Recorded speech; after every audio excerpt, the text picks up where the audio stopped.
Hello. Crunch. That's best.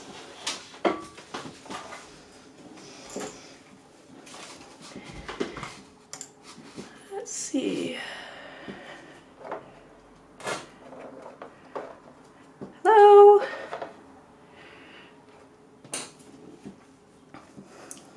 Hi, Paolo. How are you? Oh, need to fill up my water here. Be right back.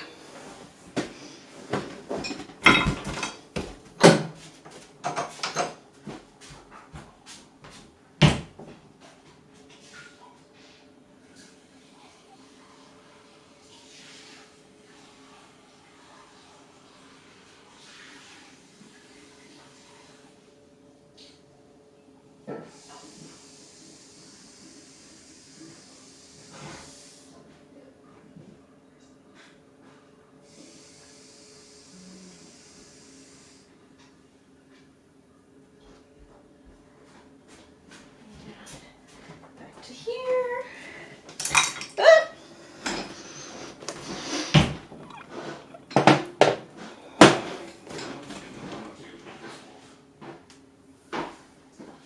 Same.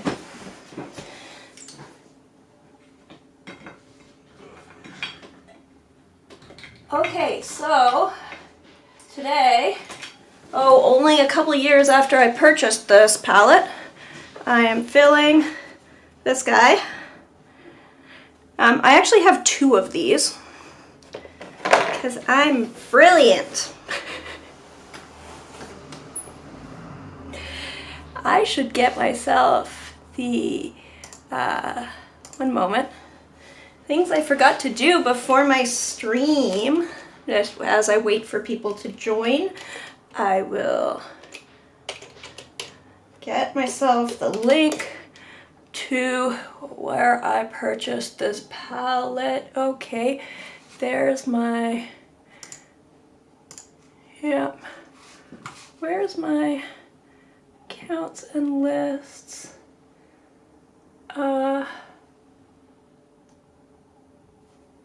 Manage profiles. Yeah, that's me.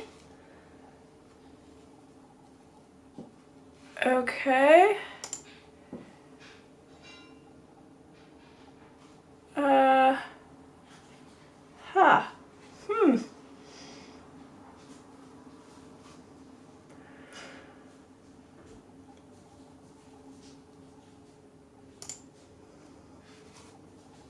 Was it this? Maybe it was this. Dismiss? No, it was not this. Sign out. Account. This one. Sign in. Sign in. Enter one-time password. One moment. Sorry, I am trying to figure out which of my Amazon accounts my affiliates is linked to.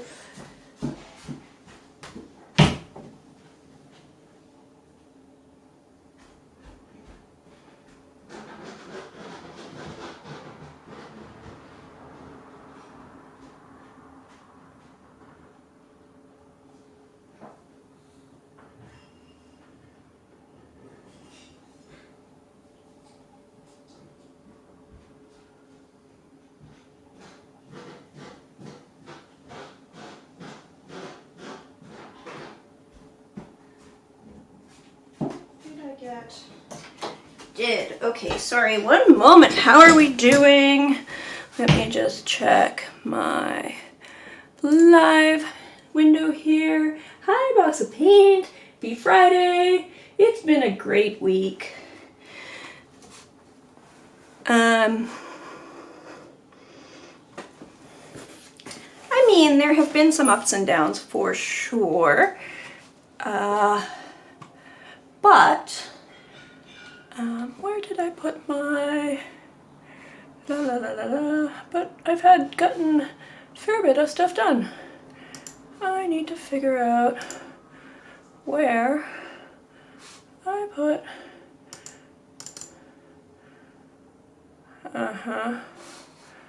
where did that go? There we go. here. I'm just pulling up the link for this palette from my Amazon affiliates. So I have an affiliates account on Amazon.com, but I live in Canada.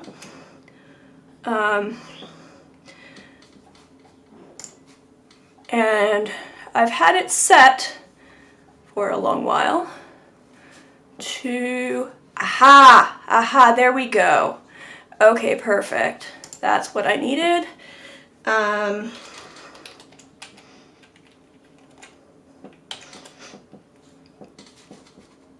I've had it set to redeem my affiliates income in Amazon gift cards, which is a little bit interesting because occasionally things are much cheaper on Amazon.com than Amazon.ca, although not always. What in? Oh my goodness. They have a lot of these. Wow. They have a lot of these. But not the one that I'm looking for.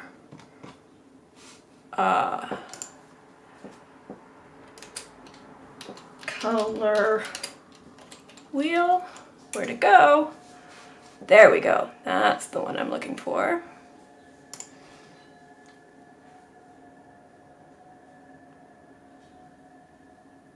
So, I will just side stripe, get this link, add it to my live stream description. Here we go. Hi everyone. Hi Chris. I want this palette. I can hardly wait to see. Yes. Okay. Well, it is available on Amazon. Let me just add the link into this video description.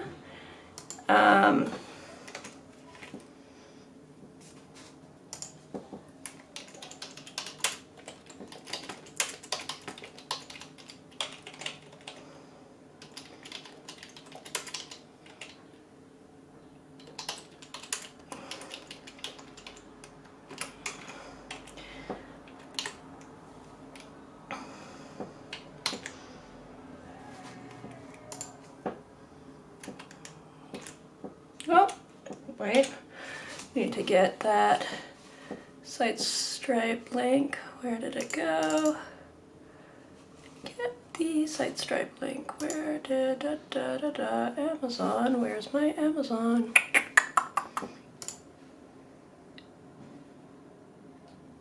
Hello? Already did that. Oh no, okay. Different one. Let's try that again.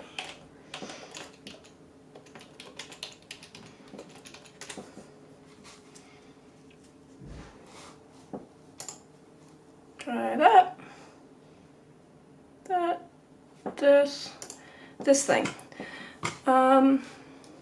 This guy. Yeah. Get link, text.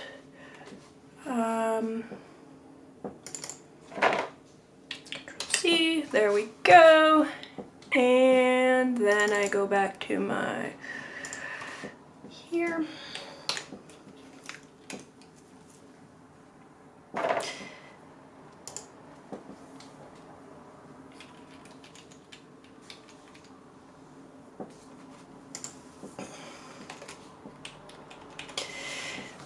Save. Yeah, so I currently have my Amazon affiliates on the Amazon.com site set to Amazon.com gift cards, which is fine. I don't have a huge income from affiliates, especially because I have not been posting super frequently recently. That is how I purchased this palette. At the time, it's actually since changed, but at the time it was much cheaper on the Amazon.com site than and to have it shipped to Canada rather than buying it through Amazon.ca. And so I purchased this with affiliate income.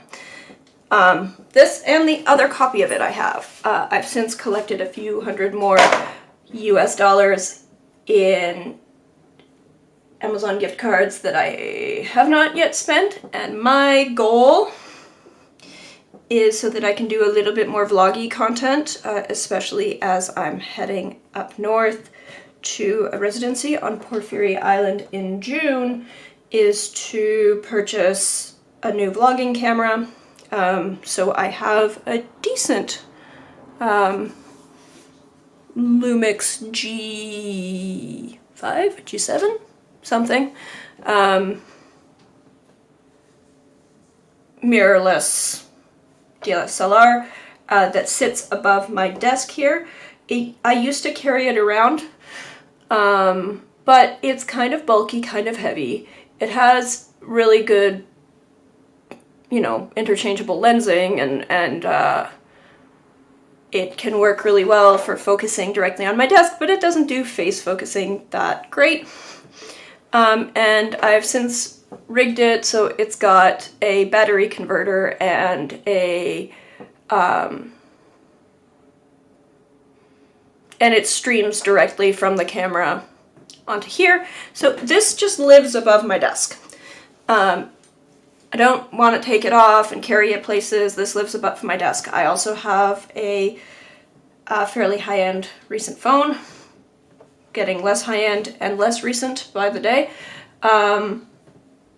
But my last experience, well, my last two experiences with traveling with my phone have been that I immediately get it scratched up with sand if I try to use it as my everything, as my vlogging, as well as my find the things, as well.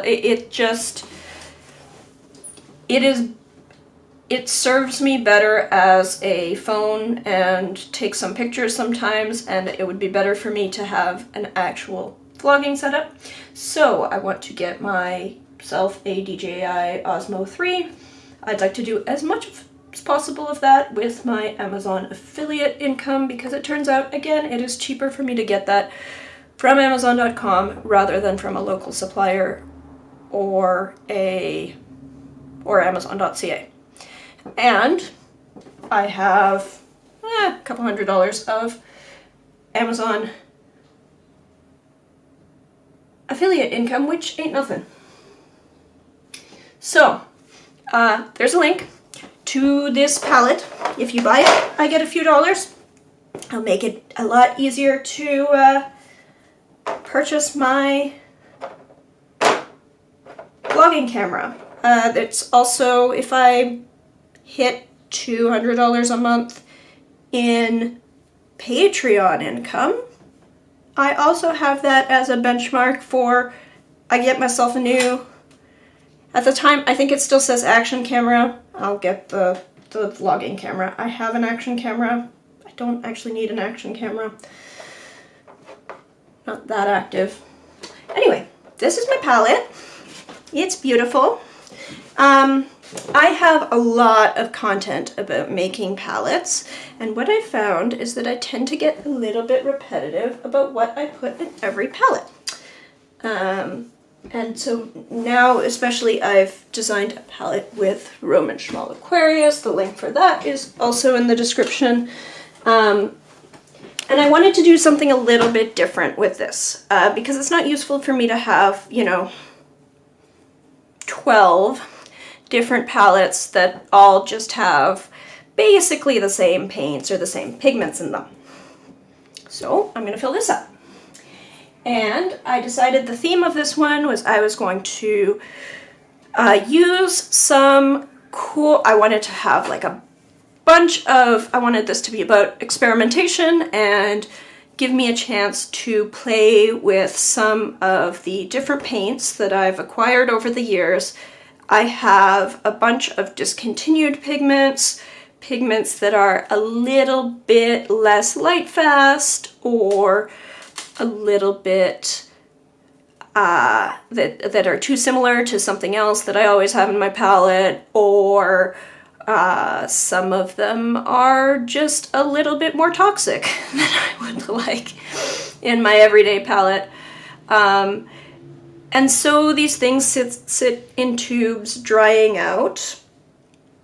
And so I decided it would be nice to just have them all in one place where when I'm sketching, when I'm just working on something in a sketchbook, I don't need it to be super duper light fast. I'm just having fun. I can just have all of these paints ready to play with in one palette, because the truth is when I'm painting, I usually just grab a palette. And if all the palettes have the same pigments in them, then I'm just using the same things over and over again, while the paints that I have hanging up on the wall just dry out.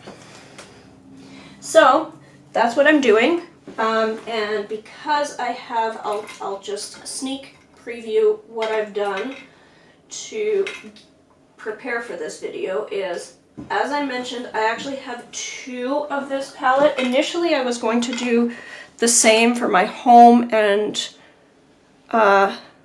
co-op studios, but I am probably going to do something different with the second one, because I don't feel like I need 2 copies of this, nor do I have enough of some of the paints. So if you have suggestions for what you want me to do with the second one of these palettes, go ahead. I still have a second palette to fill. Yeah, but for the time being, I'm filling this one, but I have the paints laid out in the other one. So I'm gonna start. So I wanted to give myself a really broad mixing range, and so I decided to start out with something that doesn't usually make it into my palettes. So I've got Bright Opera by Magello Mission Gold, and this is absolutely the brightest magenta sort of tone that you can find. It is, however, it has a fluorescent pigment mixed into it, fluorescent dye, so it's not light fast, but you know, not everything needs to be light fast. So if I put this in one of these wells, so what I'm going to do is I'm going to start by filling this palette. I'll talk about what I'm doing with each paint when I get there. Then I'm going to move this over and I'll paint them out. I think that's probably the easiest way to work this, because this is huge. Okay, so in these triangles, I'm going to put these largest triangles, I'm going to place my primaries.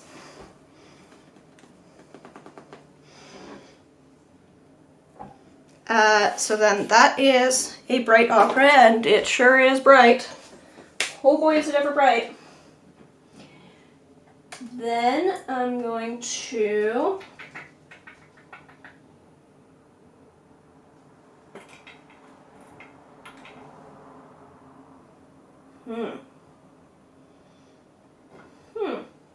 Actually, I am gonna swatch on a different sheet what I'm painting out here.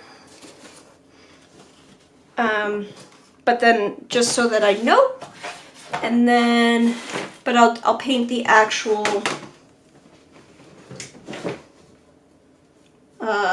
color wheel later. I would like to point out a fun fact about this. So, things you don't know about me, or maybe you do. I am very clumsy and disorganized and messy and not very good at using rulers.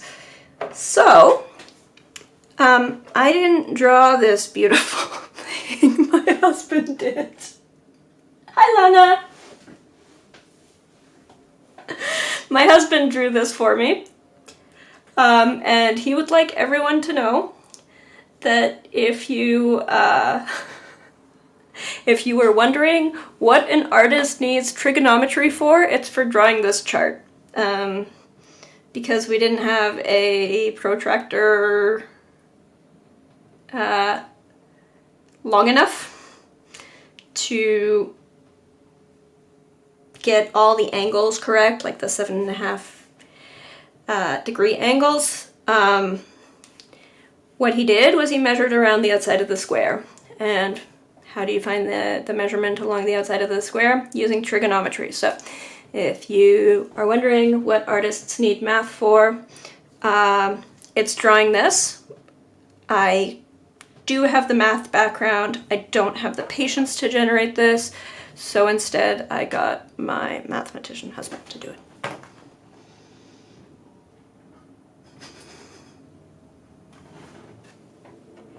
Right? Yeah, he's these like super fussy detailed things he's really great at.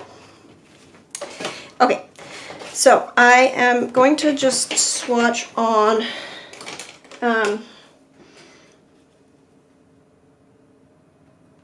oh boy, that is a sticky paint. Very sticky paint. Okay. So here is my primary magenta. As you can see, it is, ooh, that's something. Very bright.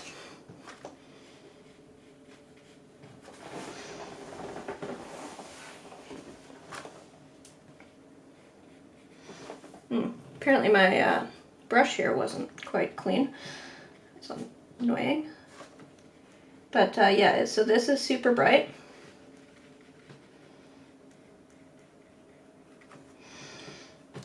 Then I have, for my next primary, I'm doing a cyan, for which I'm using this Holbein Iridori Antique Turquoise, which is made with pigment PB17. Which is not very widely available. You can also get it from Rockwell right now and some forms of Paul Rubens. This one is very hard. I'm actually going to cut this open. And this is one of the reasons why I wanted to use this palette this way, is because I've had this for like 5-6 years. And what happens if you just have paint tubes hanging out for 5-6 years is they start getting quite hard. And then you can start getting some cracking of the tube, as you can see here. And the paint is still perfectly usable, but it's just, you can't really squeeze it out of the tube. And so I store my paints in tubes on my wall in the studio, and some pigments, some paints, I use up really quickly because I just use them over and over again in all of my palettes, but that's not the most practical thing in the world.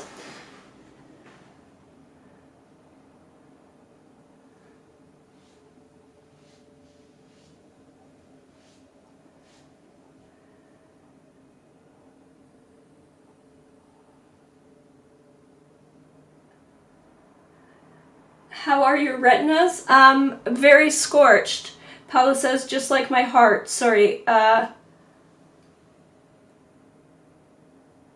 your heart is scorched like your retinas, or your or is this some trigonometry reference? One moment, I'm just gonna go get a knife to cut this open.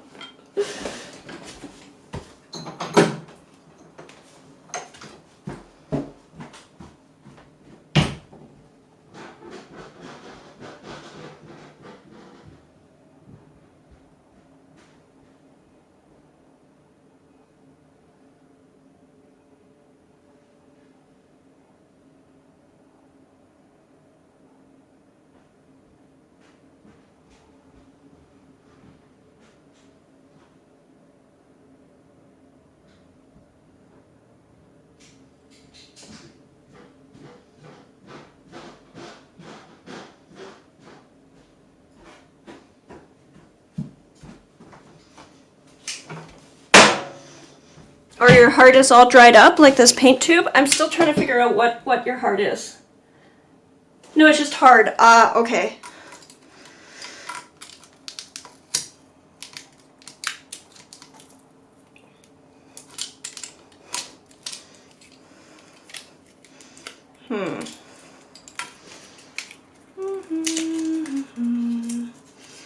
Let's see, can I, yeah, maybe if I cut out here. Oh my goodness. Yeah, I'm gonna have to like unravel this paint tube, I think. That's what I'm gonna have to do. That's gonna be fun. And messy. Yeah, so there's a few of these paint tubes that are just not squeezable anymore. The paint is still very much usable, but they're just not squeezable. And so I wanted to get them all in here. I feel like we have this tendency to be collectors and be precious about, oh, this is a discontinued pigment. And I mean, I don't have a huge tendency towards being precious. Like, there are definitely artists who, you know, don't want to waste their good supplies. I waste my good supplies. But I do find that, especially with these discontinued pigments, these discontinued pigments, or pigments that I really like but that just don't fit into my palette for some reason or another, or that I just haven't had a great opportunity to play with, I have this tendency to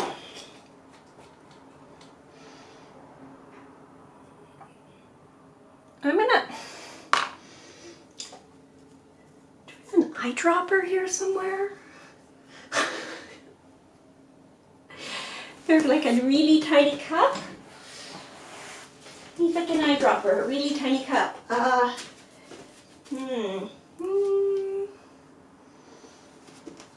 have a tendency to save these things that I'll use at some point, and then they just dry up.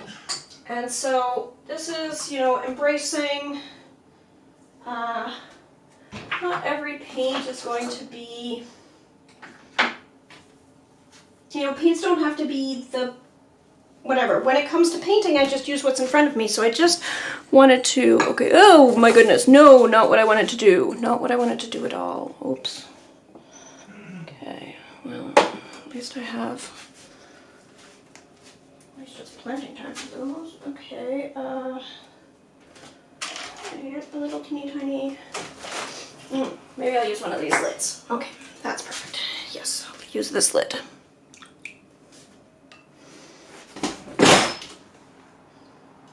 Okay, so I've added a whole bunch of water to that well there. And I'm hoping that it'll help sort of rehydrate, reconstitute these a little. And that then I can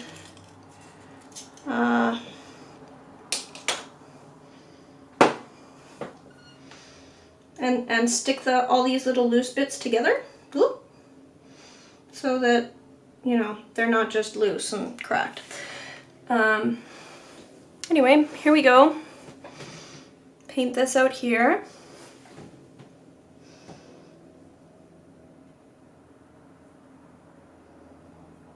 I like that in watercolors you still can use the dried up paints. Yes, right. So I just want to make use of these things. Like, they're not any use to me being dried up tubes on the wall. So just because they're not going to be in my everyday palettes doesn't mean they can't be used. And the truth is, if I have a big attractive color wheel of paints that, you know, yeah, they have some issue, they're discontinued, so I don't want, like, a lot of these are discontinued, like this one, so I don't want to put it in my main teaching palettes, for example, because it's a little awkward to tell students, like, hey, look at this, you want to use this thing, only you can't because it doesn't exist anymore. Whoops, sorry. Just you know, not the nicest way to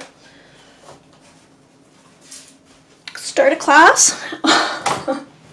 So I don't do that. And then, yeah, things that are just like not perfectly light fast, but then, you know, if it's going to sit in a sketchbook or be used for print, who cares if it's perfectly light fast, right? And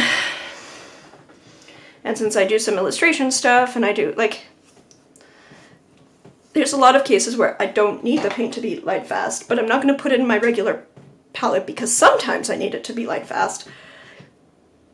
But then I never use it because when am I ever going to go to the wall and whatever, when I have some similar thing nearby. So that's what I'm doing with this guy. So that's the first one, and then I will, yeah, then I'll swatch it on the big swatch sheet later. And then I have,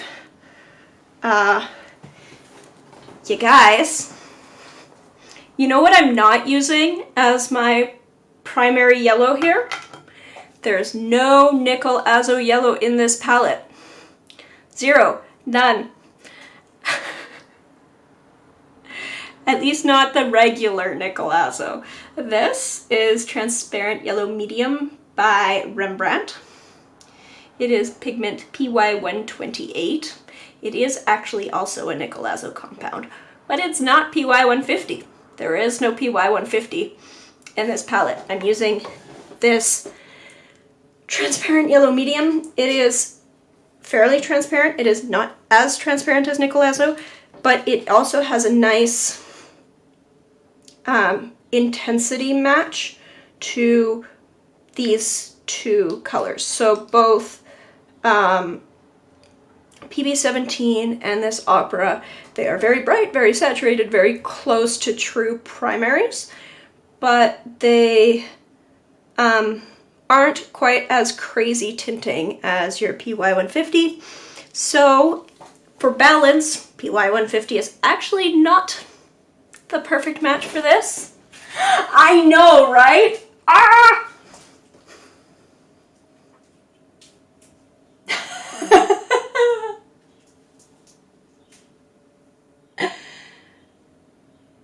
From Dirty Blue. I think I didn't even swatch my new paints. Sorry, who's Dirty Blue? I'm so out of the loop, guys. Anyway, yeah. So as you can see, this doesn't come out the super transparent dark of a PY150. But you know what? If this is the closest thing to a PY150 that I have in a palette, I'm still going to use it and it's not going to be a problem. So I decided that if I'm ever going to use this paint that I actually don't dislike, it's going to be because, like, I'm never going to use this if I have this and a PY150 in a palette. It's not going to happen. It is slightly more optically similar to a... Okay, this is looking a little lemony. That's because I contaminated it with the PB17. But it is a pretty true... It's very close to PY150. It is just slightly less overpoweringly tinted. And it mixes the same, but it looks closer to what we think of as an optical yellow. In mass tone because it's less transparent. And also because there might be some other like color shift thing that I'm not totally understanding, but yeah. There's no PY150 in this palette. There's none. Okay, so those are my primaries. Now secondaries. And I have it laid out, but I do need to double check some things about my... Yeah, okay. So first, for my orange, I am using my Winsor Newton transparent orange. I have a bit of a Schminke transparent orange made with PO71 that is the slightly more reddish version of transparent orange that is discontinued. However, I only have a tiny bit of it. So I debated whether I was going to put that in, but given that I'm really filling up a lot of these wells, I decided to just leave it. I'll use it somewhere else. This is going to be the transparent orange from Winsor Newton that is in a lot of my palettes. So some of these paints are just the same as the paints I have in my regular palettes. Some are a little bit different. A lot are a little bit different, but this is one of the ones where, like, yeah, you're gonna see something very much like this in all of my palettes. Isn't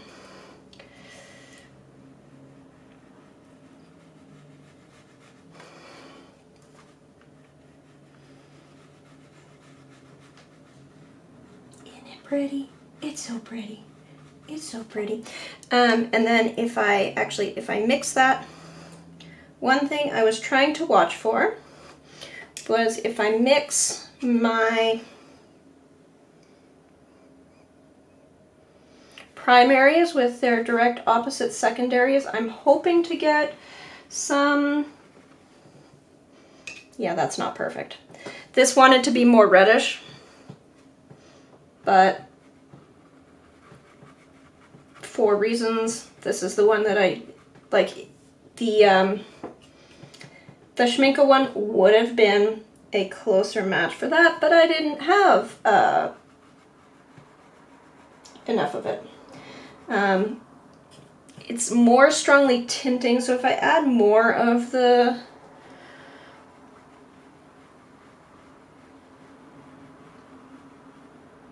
antique turquoise, I do get something approaching a black, but it's sort of a greenish black. It's not the prettiest black in the world.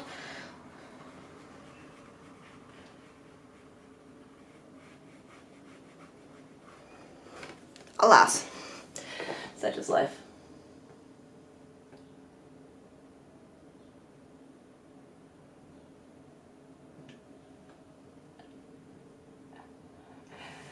Dirty Blue is a paint maker. He has a lot of discontinued and new pigments.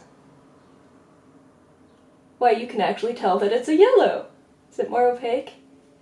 Yes, so that this, sorry, I'm not sure what that was a response to, but both the transparent yellow medium from Rembrandt, the PY128,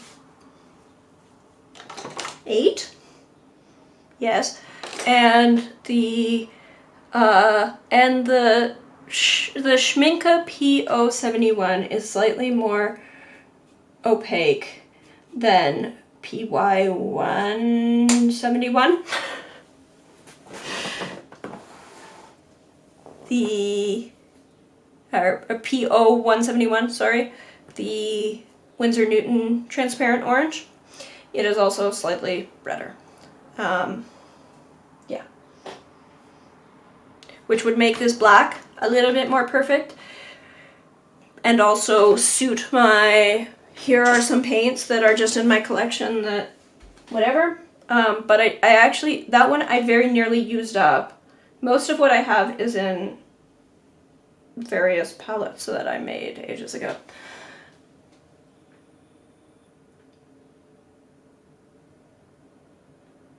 Whenever your sketchbook makes the rounds to me, I'll have to paint something very orange. Paula's sketchbook's gonna come back and it's just gonna have like orange on orange on orange on orange pages. Okay, so that's my orange there. Then I need to fill in opposite here. And for this secondary, I am using Hooker's Green from Shinhan. So Shinhan is interesting. They have two different PG8s that are surprisingly different, and I wonder whether one of them has some other undeclared pigment in it, because some of their paints really look like they do. But in the vein of it's kind of neat, and ultimately not everything needs to be perfectly light fast anyway. G8 isn't perfectly light fast. I decided to include both in this palette. So this is Shinhan's Hooker's Green, which, look at that pretty color.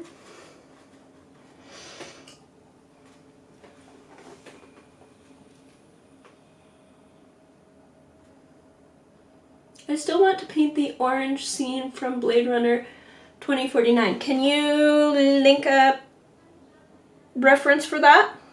That sounds interesting.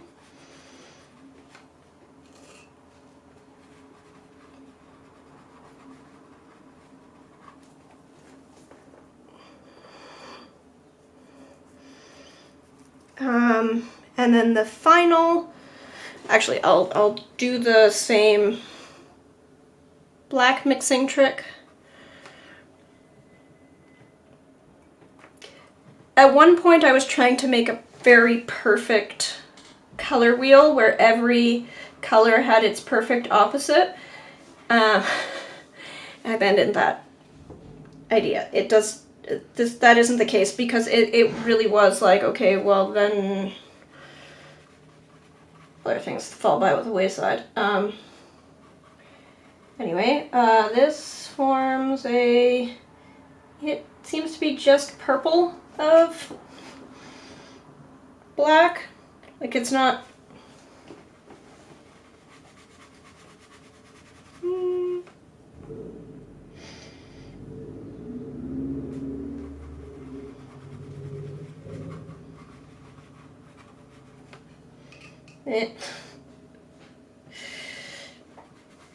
Yeah, that doesn't balance to a perfect black either, but it's close.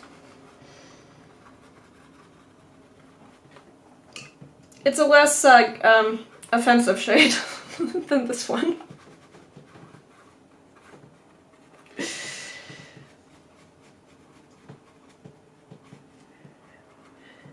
Still not the perfect black though. Alright, so that's that. Then my last, this one isn't gonna do a perfect black either. None of them are. Ah well.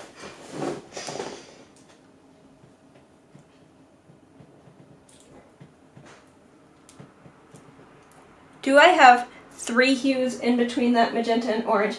Yes. Yes, I do. And actually, these outside things, I've got somewhat earthier colors, but they're still most of them are quite in your face. This is a quite in your face palette.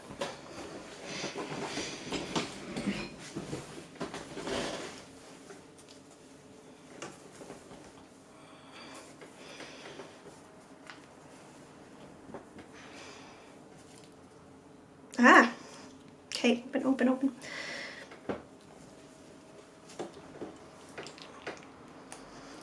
Oh, okay, got that open. So then the final one that I'm using is Schminke Horadam's Cobalt Violet hue. And the main issue with this one is that it is not the most tinting thing. I believe I do have another tube of this hiding somewhere. So this is kind of a very underwhelming amount of paint. Because I have actually tested it a bunch, and this was only a 5mm tube. I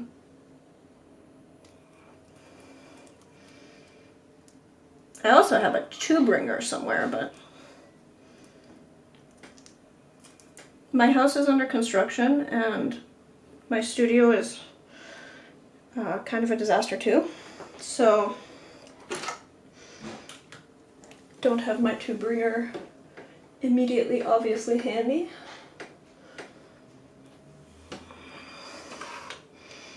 Yep.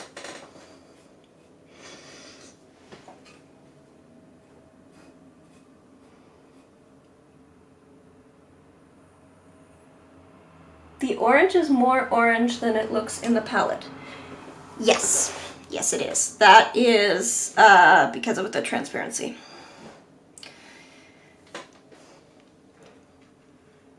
Okay, so then we have this, which is a granulating, like, I imagine that hue-wise, it's a pretty good opposite to my transparent yellow over there, but it is not the intensity wise, it's gonna really struggle to keep up. Yeah.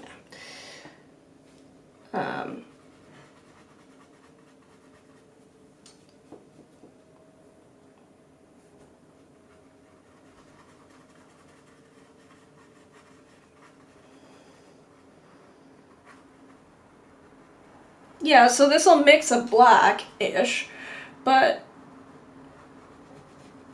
you're just going to need to use a ton of this violet. PV 62. 62? Is it on the tube? Somebody confirm that for me. Because I think the tube that I've got here is before it had an assigned pigment number. The newer tubes do have the pigment number on them. Oh my goodness.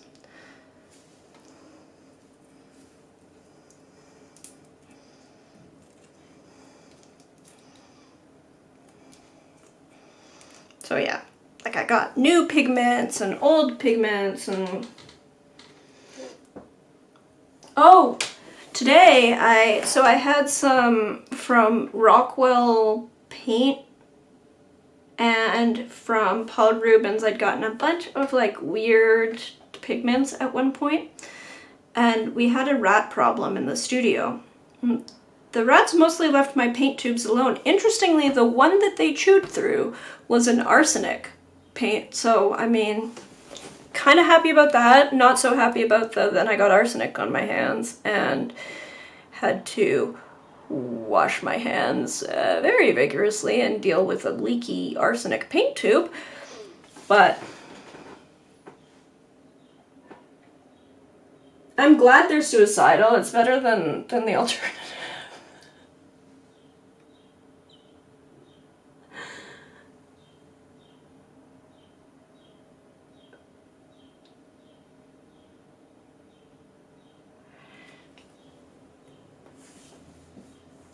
Okay.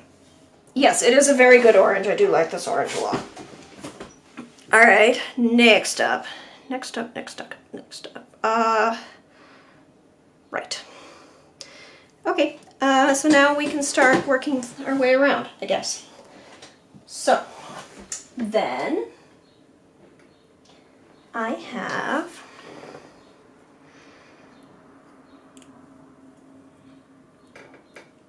over here, I have, okay, this is PY 153. And again, this is a, like, there's no point in having these collector's paints that you never use. This is PY 153. It is a discontinued paint. I got it at a local shop that is dusty and contains all sorts of things that haven't been sold in a decade. This is PY 153, and it is Winsor & Newton, very briefly, made Indian Yellow with PY 153. So this is a bit of a time capsule.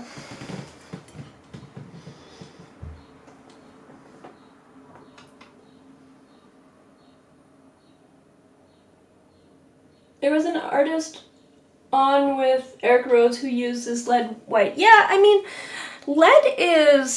lead paint is an issue if you chew on your windowsills. Like, it's an issue for children, particularly, where you have, like, lead paint will tend to flake.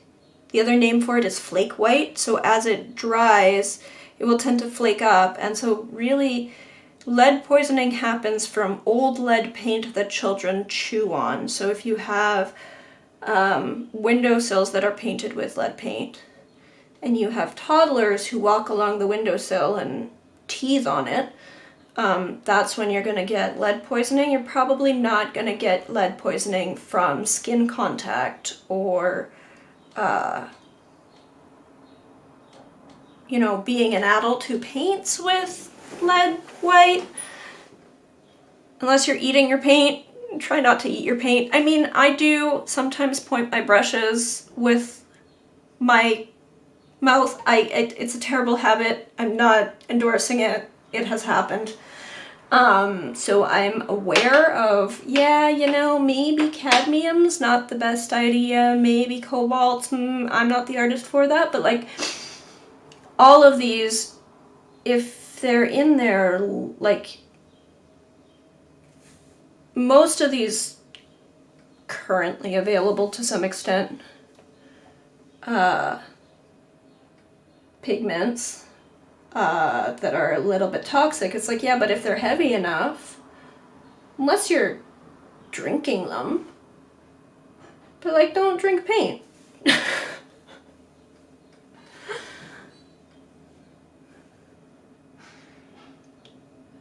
Yes, exactly. Yeah, if you lick your brushes, I mean, it's a terrible habit. Don't do it. I've definitely caught myself doing it. So like, anyway, so this, I'm just gonna squeeze the whole tube in here. And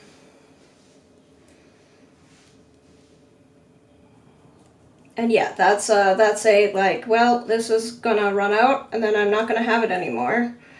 But that's fine. There are other paints I like just as well.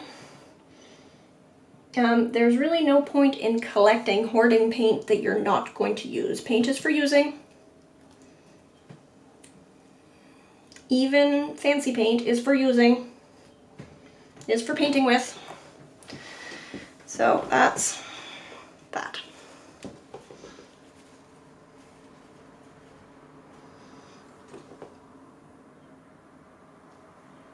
Banned leaded gasoline in 1990. Right. Wow.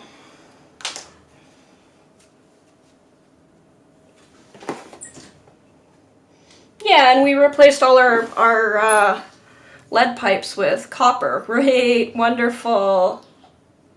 Just as toxic, much more soluble in your water.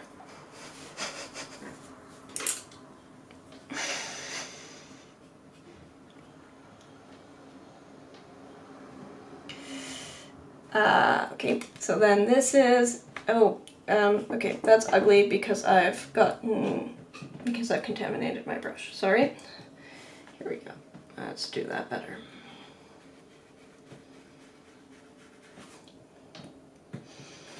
It's a lovely paint, but I don't use it because I don't have it in a palette. If I don't have it in a palette, I'm never going to get it off the wall. Oh, here we go. That's what I've done here.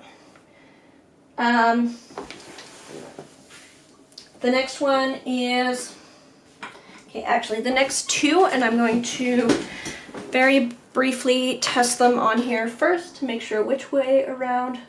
Oh, sorry, I said 171. It's 107, yeah.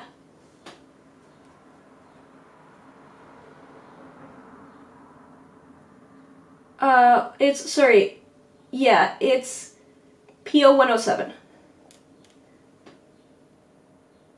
They do make a Windsor orange. I believe the Windsor orange is PO 62. I don't like it. I don't like the Windsor orange. The transparent orange is beautiful. It was also sold as desert orange in their Desert Colors limited edition before they released it as transparent orange in their permanent collection. So if you find a stray tube of desert orange in some dusty shop in some little town in Canada, then that is also the same stuff. So one of these is Aussie Red Gold from They Who Shall Not Be Named.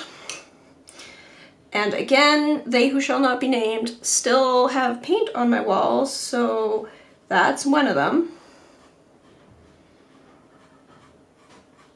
It's fun. It's a mix of a bunch of pigments. It's a pretty mix of a bunch of pigments, though.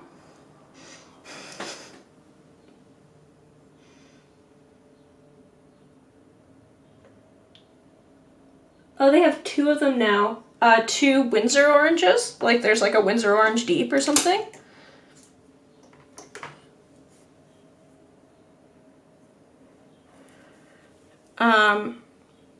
And then the other one is Rosa Gallery Cadmium Orange. I decided to add a cadmium orange and a cadmium red to this palette. I had gotten a couple of cadmium colors from Rosa Gallery. Rosa Gallery makes lovely, lovely paints. They're a Ukrainian company. And actually, even before the Russian war of aggression, I wanted to support a lovely Ukrainian company. So I bought a few tubes from them. They have what they call an aureolin green, which may yet replace one of the yellow greens in here at some point. I don't have it, so it's not going in right now. That's made with PY150 and a few other things. Now I just have to decide which one of these. Okay. Opinions. Which one of these is more reddish?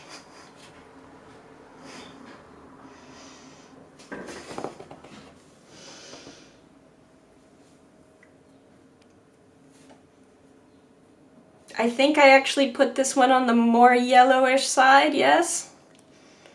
It's close though, isn't it? They're lovely.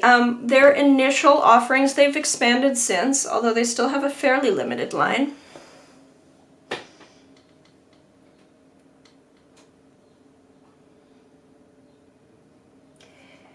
Yeah, I think that the mass tone is a little misleading, though. Like, especially this, like, thick paint. Like, it's darker, and we tend to see darker as more reddish, but I don't know that that's actually... I'm gonna go with this is... Yeah. That's my the full line in the database. Yeah, so some of their newer stuff is more up my alley. I tested their line years ago when they had like every cadmium under the sun, but very little of like more modern transparent pigments. Especially more modern transparent pigments that are... They also had really weird earth tones, where they would mix like 5 different pigments to make a brown. Like, just weird, just strange, like it seemed unnecessary. They forever had this huge selection of cadmiums. And I've just never really used cadmium paints. I tend to prefer more transparent colors. So, oh, that does look weird with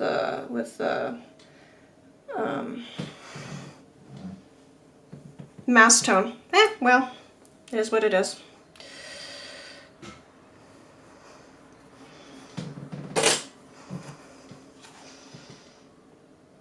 Hi, Gabber. Yeah!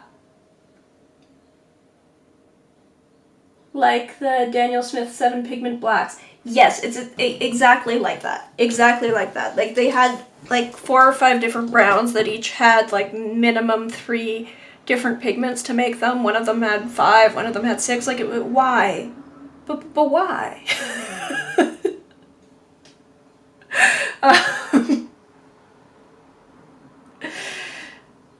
because it was like a very limited selection of earth colors too. It was an interesting set of choices, but they had a huge variety of cadmiums. I got it into my head at some point, you know what? Some people use cadmiums. It might be nice to at least try them, know how to use them, just to torture you.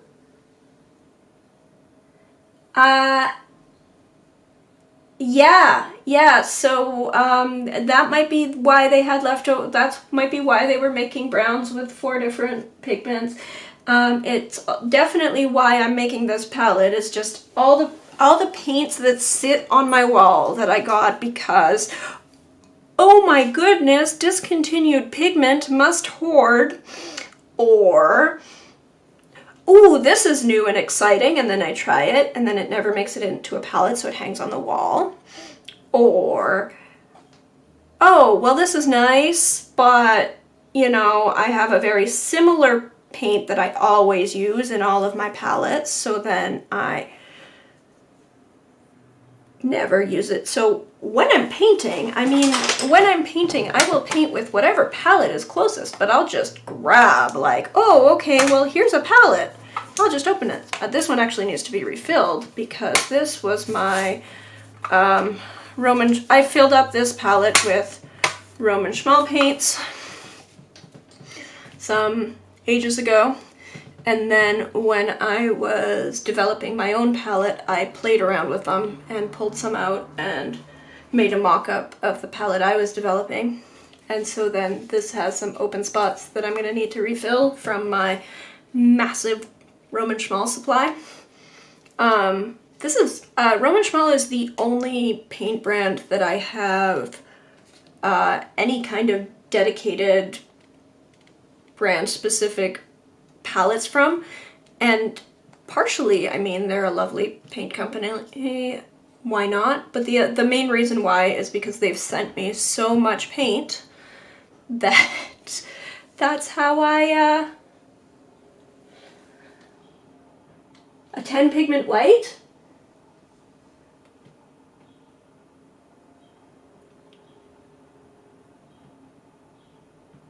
The most important question is that Daniel Smith transparent orange on the left side.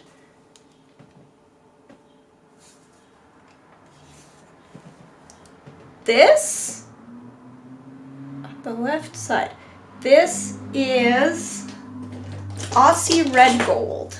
It is made with 3 pigments, I believe. PY83, diarylide yellow, transparent red, oxide, and quinacridone red. I had tried Aussie Red Gold from, what's the Australian company? I didn't like it very much from the Australian company, so I got but I tried, then I swatched the Daniel Smith version. The Daniel Smith version, sorry, They Who Shall Not Be Named did in fact make a better version of the thing they ripped off from the Australian company whose name I've forgotten, that I got a few tubes of in Australia. Art Spectrum. Art Spectrum. Art Spectrum,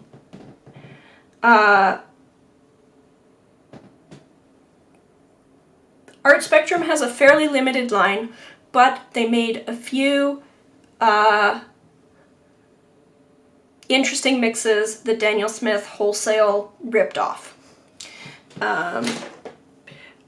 Aussie Red Gold is one of them. Now, Art Spectrum paints have a weird sticky consistency to them that I did not enjoy. They Who Shall Not Be Named have a better version. You could also just mix it, but I had a tube, so here it is.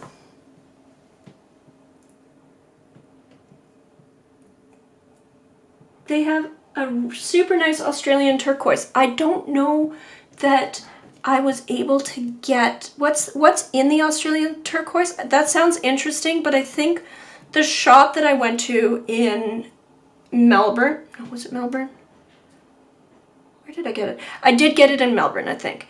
The shop I went to in Melbourne was out of the Australian turquoise. That sounds familiar, like that was something that I was looking for. Paolo, if you want this, I can send it to you. Like, I've still got most of the tube here.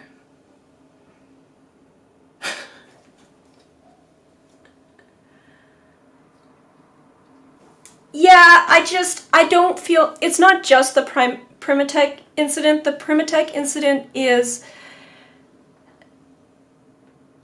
the standout in a pattern of disrespect for artists that I'm not interested in buying their paint anymore. That said, the paint I have from them, I'm still gonna use.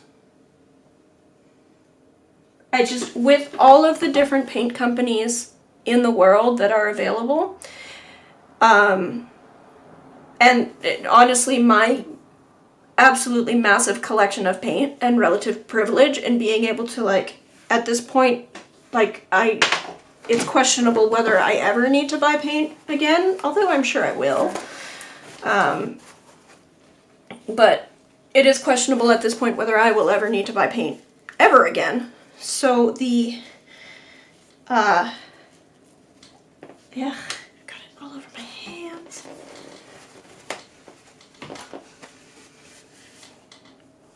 That's disgusting.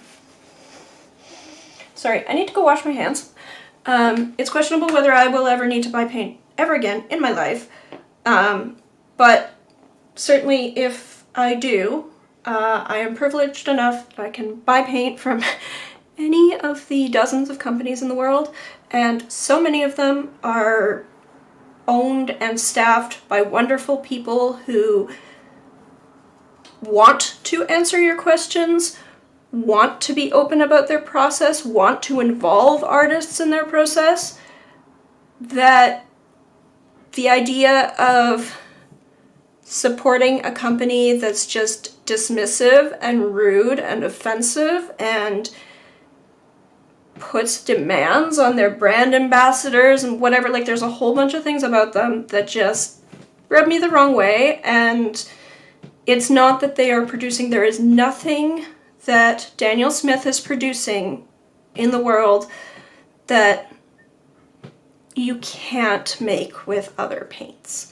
And that includes their Primatech line. And that has been made very obvious by how they handled the Primatech. Like, Primatech used to be, I mean, there were always some questions about it, but I think I believed, at least to some extent, that, well, most of these paints are made mostly with what it says on the tin. And yeah, maybe they've adjusted it a little bit. You know, I didn't think about it too hard.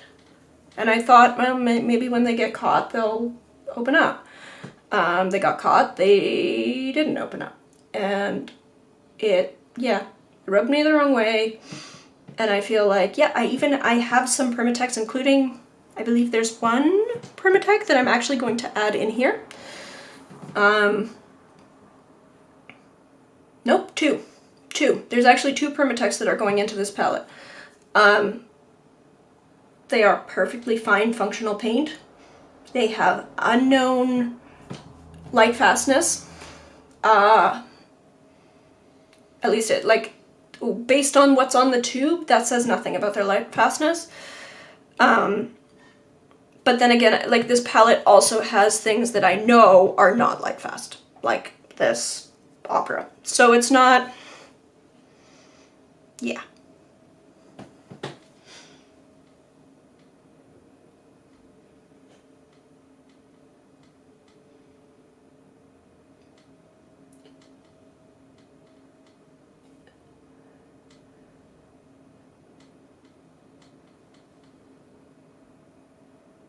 Yeah, so I still have some, like, I have quite a few Daniel Smith paints that I got back in the day. A bunch of them are getting squeezed into here. Some of them have been used up. Some of them will be used up in other palettes. I don't feel the need to buy them. I don't feel the need to promote them. There's so many other brands that's like, why would I do that, right?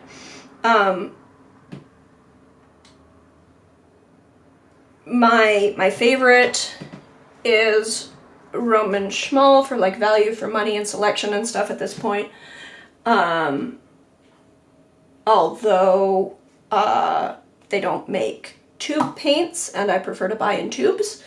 So if I'm buying tube paints, then yeah, I'll buy from Schminke, I'll buy from M. Graham, somewhat.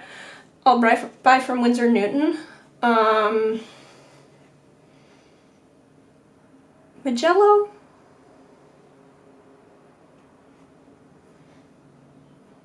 Yeah.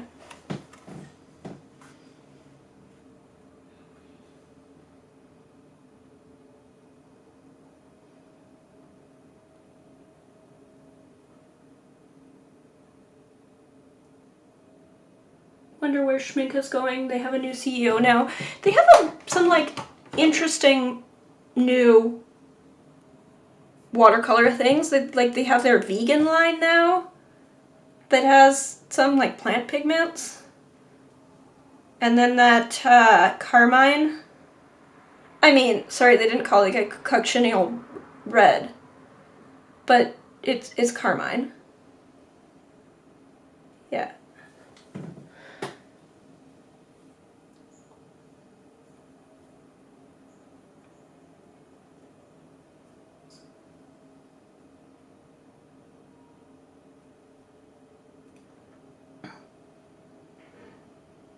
The vegan line is weird. It looked like it had some like weird brush stroke things. Mostly low to middle tinting. Reviews coming. Okay, cool. Sweet. Maybe you'll save me the trouble of... I looked at them in my like, I need to get some things at Jackson's. Don't actually need to get anything, but have store credit at Jackson's.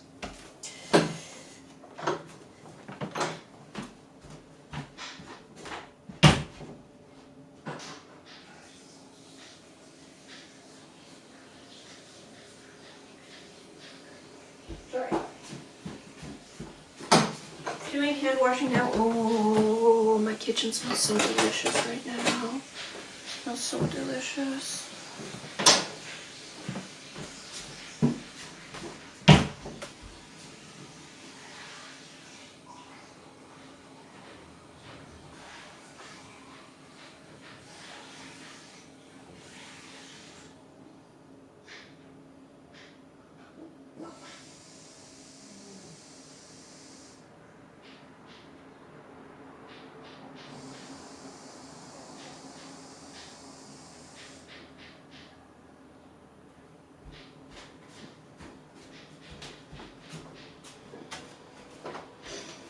Alright, so there's my oranges. Hi,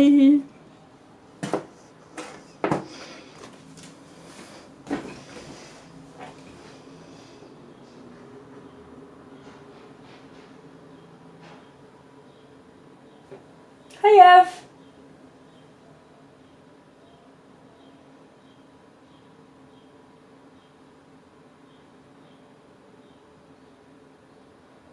Yeah, so that's kind of, they did look like they kind of had a streaky thing. That was what I found with the Art Spectrum paints I had. But then again, I think I had all of 4. So it wasn't a, I don't even know what I've done with them. I mean, I don't throw out tubes of paint, so like, presumably they're still here somewhere. But yeah, I had, probably in this bag. Nope, that's mostly gouache. Mostly gouache? Yeah, that's all gouache. Gouache, gouache, gouache. Gouache.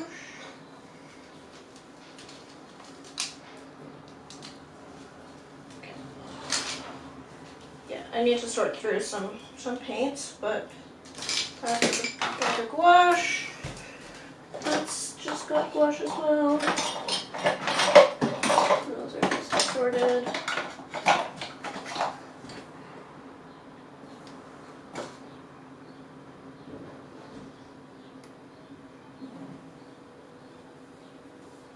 Ah, well there's another tube that I could have used, but I didn't. Actual gamboge, so you know, when I run through this.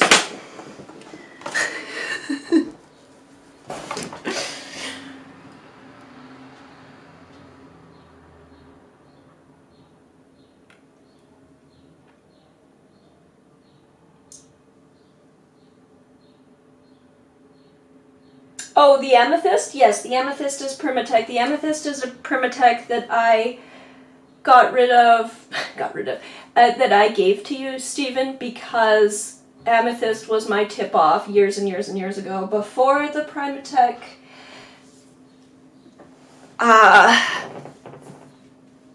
whole thing, amethyst was a thing that I was super excited about, even though, like, even just looking at it online, I was like, that can't be an amethyst crystal, like, that doesn't make sense. But I was really excited to try it anyway. Definitely bought into the hype, even though I kind of knew at some level it couldn't be amethyst. I swatched it out and it became really clear, like, that can't be amethyst. The only amethyst possibly in it is those little sparkles. And then I found it very difficult to actually find a use for it because of the sparkles. So I was like, okay, well, that's neat. It's a paint made with unknown pigments and sparkles. And the sparkles may be amethyst, but it's not, you know, what am I gonna do with sparkly paint? So that's that. Okay, next. Again, I have two, I'm pretty sure which way around they go, but I have a cadmium red medium from Rosa and this, which was a free sample. Okay, this is like, how do I end up with paint? Why I'm never gonna have to buy paint ever again in my life. I am a member, oh, because the membership's so exclusive. The local Urban Sketchers group. Someone attended the Urban Sketchers Symposium some years ago. The local Urban Sketchers group holds annually, biannually, whatever, supply swap. So somebody got this tube free from participant kit at the Urban Sketchers Symposium, and I got it from an art supply swap. After the art supply swap was over, it was just like a bunch of stuff on the table, and I was like, well, if nobody's gonna take this, I guess I'll use it for a video or something. And so then I've had this Renaissance paint. It's fine, permanent carmine, it's beautiful.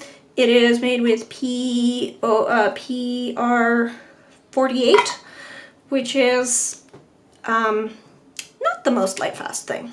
So yeah, here we have cadmium red from Rosa again. So I got a couple of cadmiums from Rosa, not because I have any, I got them with the idea of, I don't really use cadmiums, but maybe I should have them, try them, have some notion of how to use a cadmium paint.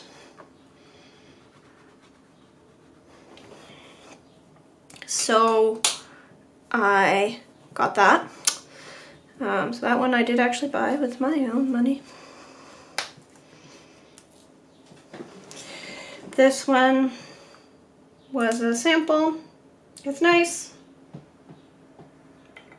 Should be used because of its, because I don't really put many reds in most of my palettes, and because I have a lot of the reds I do use. I have whole bunches of reds that don't get used very much at all. So then this is the carmine.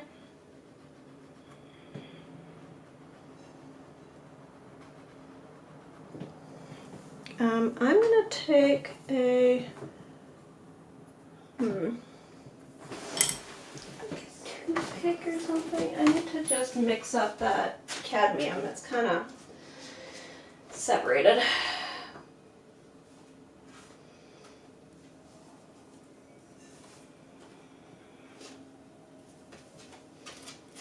All right. No toothpicks handy.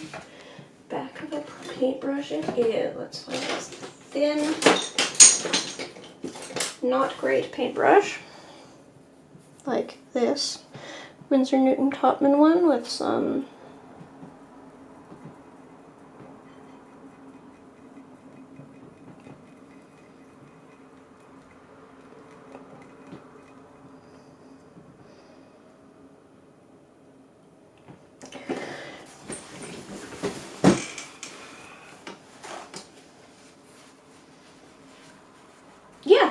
Yeah, it is nice. It's a very nice red. It's just not, it's not the most light fast red. I don't use a lot of reds and I have a lot of reds. So it has sat, like I've tested it. It's like, that's a nice paint, and then never touched it again. So here it is. Now I can use it because it's in a palette.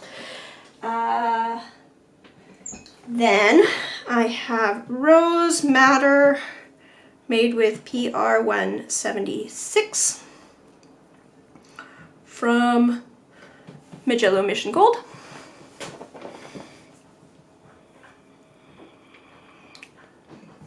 That goes in here.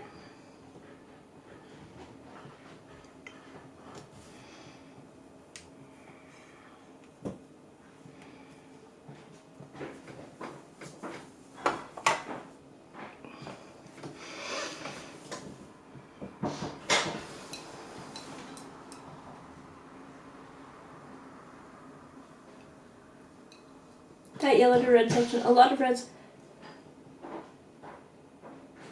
I guess this will be a flower painting palette. I mean, I placed my primaries, so I did a CMY primary, and then I placed my secondaries, and that determined where the other things had to go. So that's where it landed. More reds than I would usually use, but I mean, it worked out for the most part because, as it turns out, like, yeah, that gives me a lot more red section than my usual none.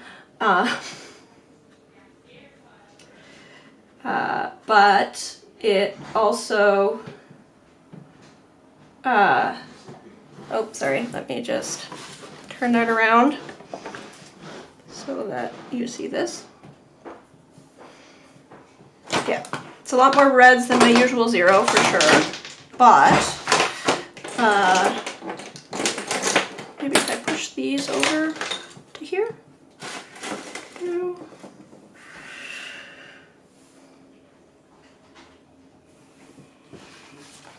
That's all I need to do. Push this over. Then, yeah.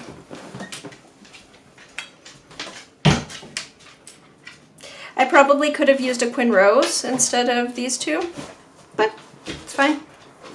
Can always change it in the future. Hi, Ember. You just gonna curl up over there? Okay, that's very cute. Bye, Paolo.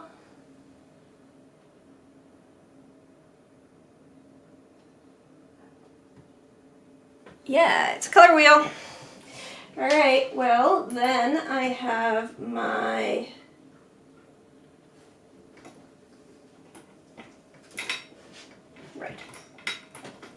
Then I have my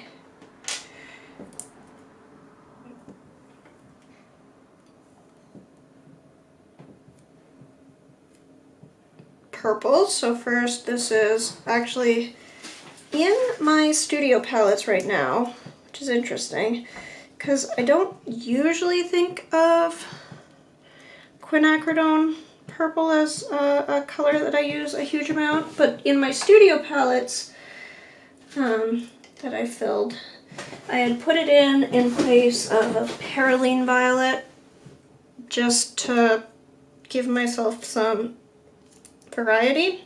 And here I'm using it because I have more purple spaces than I have purple paints. So I had to get a little bit creative.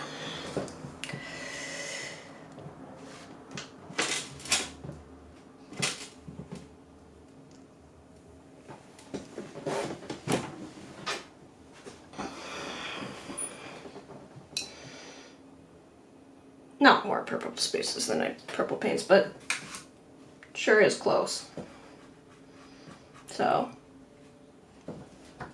here's the quinacridone violet PV55. Then I have a and then I have one of these, like, okay, well, this is a question again that I'm gonna have to look at. Is I have a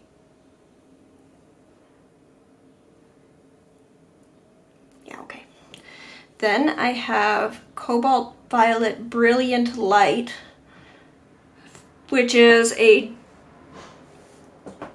pigment that lasted, it was released by Magello Mission Gold, and then I believe this is one of the ones that they released and then immediately discontinued. Like, they released it, but their pigment supplier wasn't making anymore. So it was released to their main line that lasted not at all. I don't think they make it anymore. I have a bunch of it. I quite like it. But despite quite liking it, it hasn't made it into my palettes. And yeah, not doing me any good to hang it on the wall.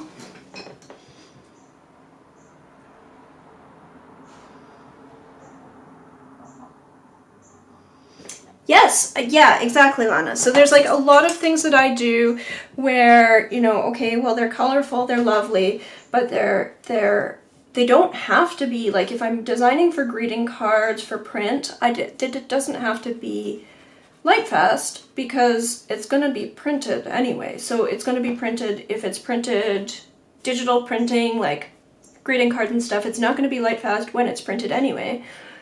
If it's for print and, you know, I'm trying to sell something that is light fast, then it'll be printed with light fast inks. But if it's stuff that I'm doing primarily for print, I don't need it to be light fast. And the truth is, I have a lot of picky opinions about what my exact favorite pigment is. But when it comes down to it, I will paint what's in front of me. And so there's a lot of paints that I like just fine that just don't make it into my regular palette, and I'm never going to paint with them unless I have a palette where they're available. So I'm making them available. Here they are. Now I've got a color wheel of just all the sort of interesting things that, yeah. So this is a fun paint. I like it. It's bright. It's colorful. It is, I have 3 tubes of it, I think. But it was one of these things that appeared and then it disappeared pretty quickly. So it's just not there. Then I have another, where's my,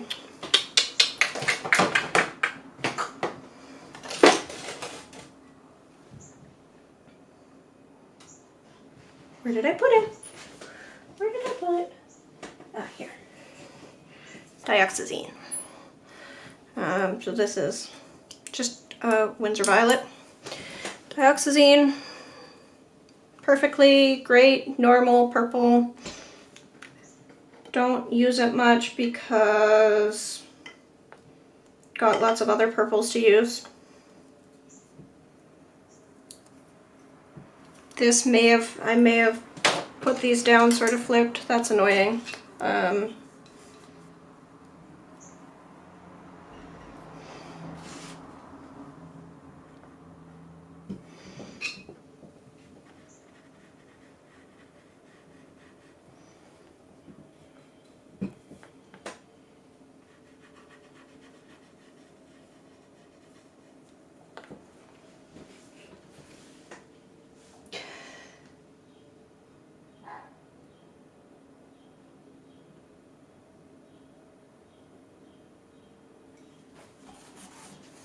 Yeah, it's Cobalt Violet Brilliant Light.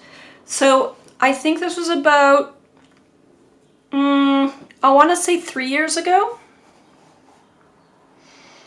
They released a bunch of new paints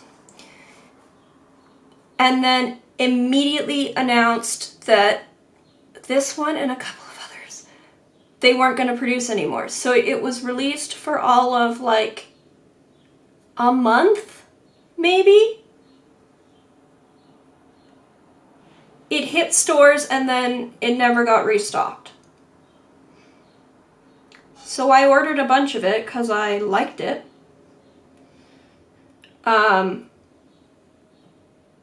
But then I haven't put it in my palettes because, you know, it's kind of a quirky thing. And I would like to use it, so now it's here. No point in having paints that don't get used. So, okay, so that's these guys. All right, next up, we go along to my blues. So then I'm going to put in an ultramarine.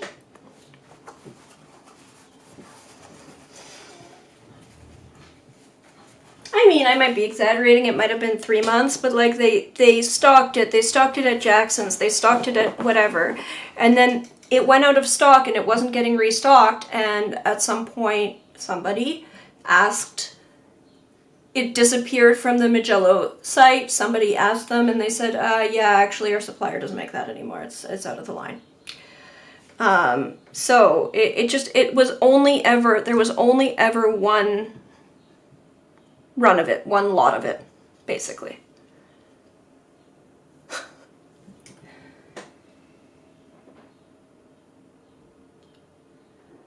I'm heading to bed. I managed to stay for half wheel. See you all next week. See you next week!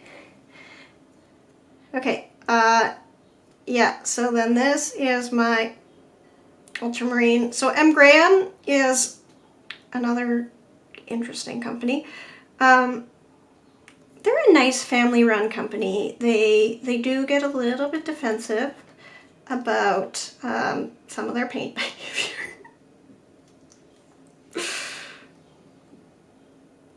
But not like who shall not be named.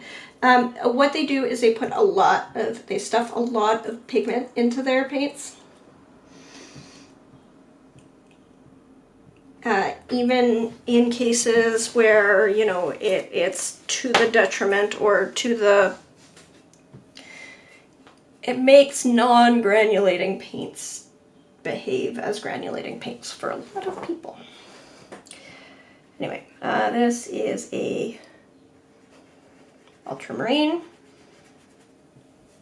I like the M. Graham version because it re-wets really easily. That is one that I am going to refill, so there you go. I am actually going to buy more paint in my life.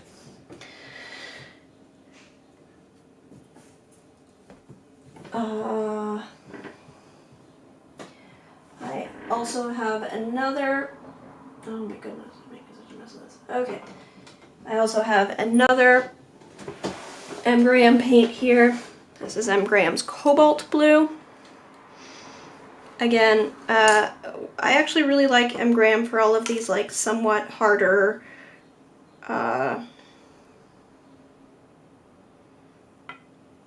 granulating sort of pigments that from some brands might be a little bit weak tinting or hard to re-wet.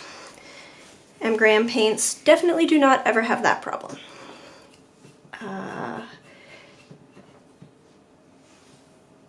They're probably not really worth seeking out if they're really expensive for you, but where I am in Canada, they are very affordable.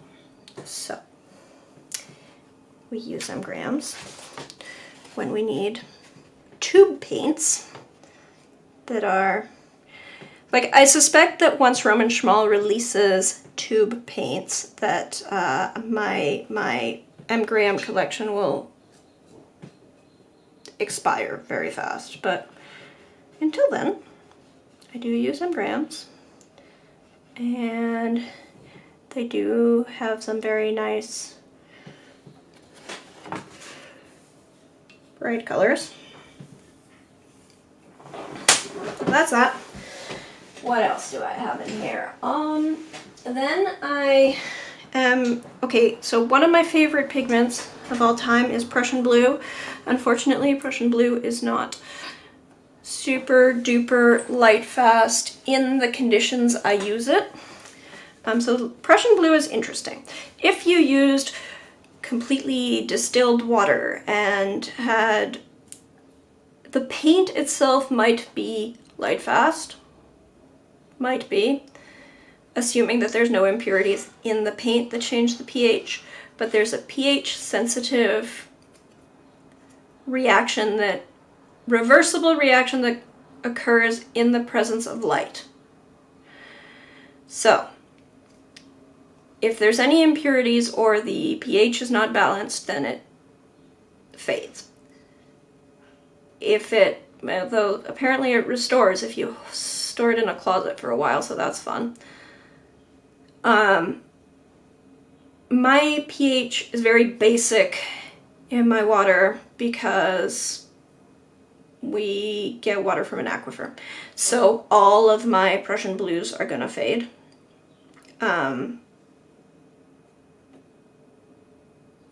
Magello's does not fade for people who are using exclusively distilled water. Not me.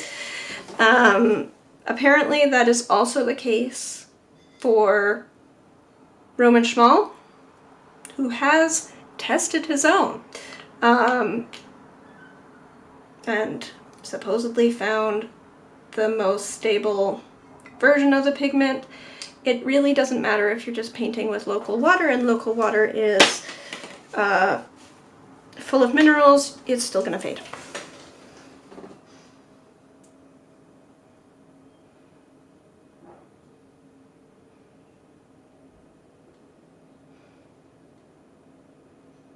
Have that same cobalt blue. It's a lovely cobalt blue.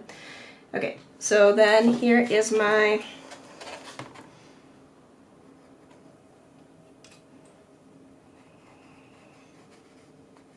Prussian blue. It's such a pretty color. It is such a pretty color. So this used to be in all my palettes. Then I did a little bit more research on light fastness and very, very grudgingly removed it from all my palettes, which means now I have a lot of these tubes, especially because then I got into trying to figure out what was going on with this paint. Why is it always rated as light fast and never actually light fast? So I have a lot of Prussian blue tubes, and I don't use them very much because they're hanging on the wall and on my palettes. Now it's my palette. Here is another. Yep, that's not what I wanted. This one first. So here is another, usually what I use as my primary. This is Marine Blue by Holbein. It is a PB16. I'm going to put it beside my PB17 right here. It is slightly greener, slightly less of a perfect primary, but more light fast. And I like the color.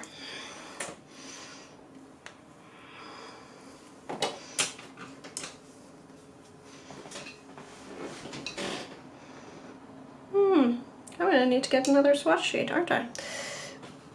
La la la la la. Or I'm just gonna start swatching in like little corners in here. Oh, look.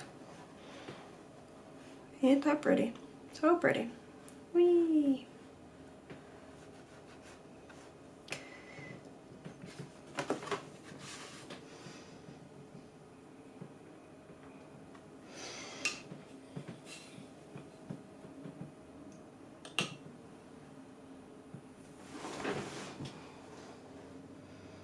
Yes, there's a lot of cases where, okay,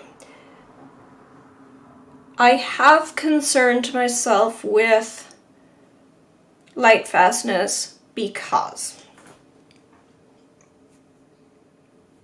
it's a combination of things. I don't actually think light fastness matters for most art.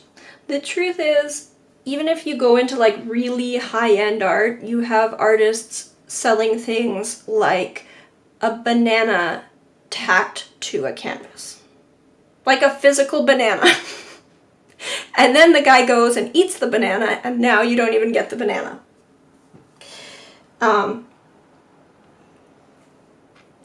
Permanence is clearly not a thing that most of the art world cares about at all.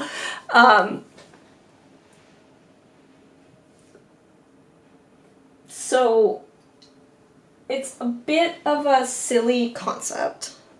Like, in the world where people are selling bananas and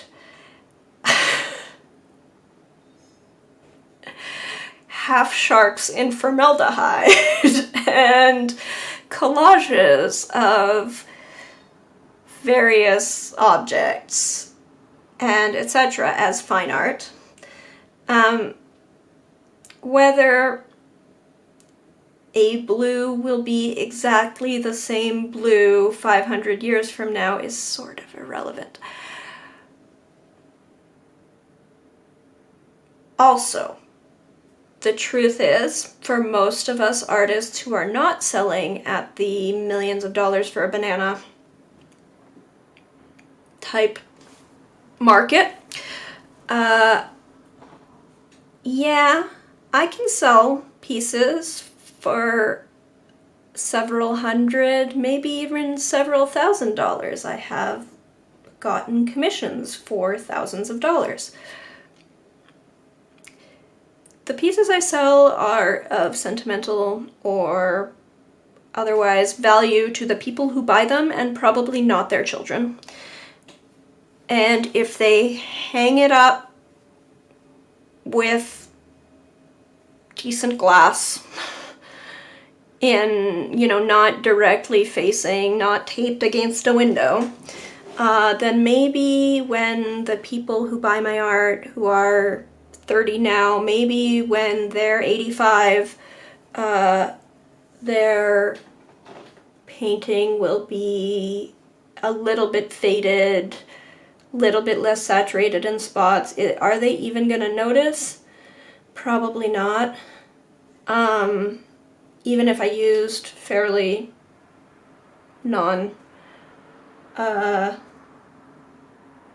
light fast pigments, and then are their children gonna care about this painting? Also probably not. So practically, is light fastness really a realistic concern for me? Maybe not. But I am in the portion of the art market where I get people to come to me and ask, and there's some sort of belief that watercolor is like inherently more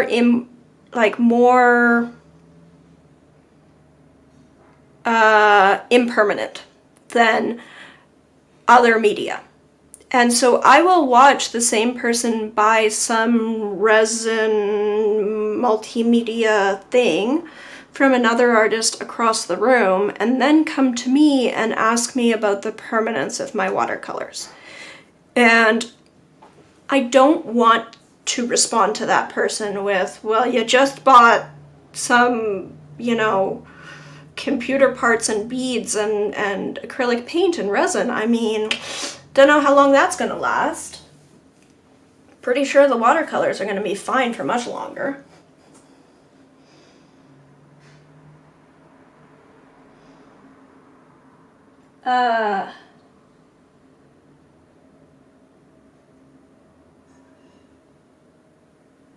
Yeah, exactly. Ephemeral, the watercolors are ephemeral, that whatever.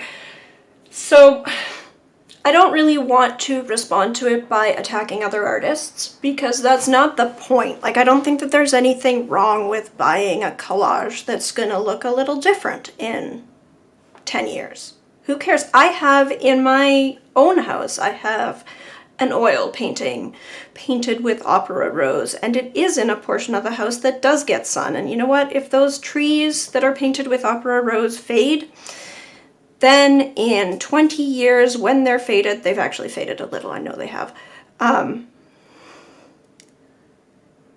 Then when it bothers me that they've faded a little, then I will take it back to the artist and have them paint it over. And pay a little more. Or I won't. Or I'll get a different art piece. It's okay.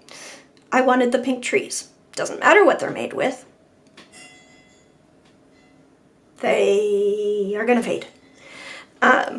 So I don't want to respond to people by, you know, pointing the finger at other artists, because I don't think that's the point. But because it comes with this assumption that for whatever reason watercolors are ephemeral, I want to be able to guarantee, like, don't worry. This piece of paper, provided you give it an air gap and store it behind glass, it is going to outlive you. And now that I paint on panels, so this is an aluminum composite panel. It's got a paper laminated to it. It's all archival in its construction, and I'm going to finish it with archival, like an oil wax varnish. You don't even need to put it behind glass. This watercolor is going to outlive you. And I want to be able to, for original paintings that I'm selling for hundreds or thousands of dollars, I want to be able to say that. But that's a narrow case, right? So, like, yeah, most of my palettes, I have only light fast pigments so that I can tell some customers in some cases, don't worry, your art is going to outlive you. But a lot of my work is created for print or for sketchbooks or for giving away or for people who clearly don't care about light fastness, in which case I can use whatever. So I think it's important to know. I think it's good to know what you're using, but I have an alcohol marker artwork displayed. It faded a bit, but I love it. Yes, well, that's another example. Is my sister had me design her wedding cards, like her wedding invitations, and I did that with alcohol markers, yellow alcohol markers. Yellow's her favorite color, lots of yellows, yellow alcohol markers. And then she, after, you know, she made the invitations, all the little like printouts, the little stickers, the everything. And then she asked if she could have the original. Can I buy the original? And like, well, it's alcohol marker, so it's gonna fade. So I got it framed with the best glass and gave some, actually it was plexi, but museum plexi. And, you know, instructions on where to display it and what have you, and if it fades, well then it fades, just you've been warned. It was made with alcohol markers, but yeah. Like, ultimately, yes, I mean, I have stuff displayed in my house that is gonna fade, and that's fine. It's genuinely, it's fine. But, you know, there's a difference between what I'm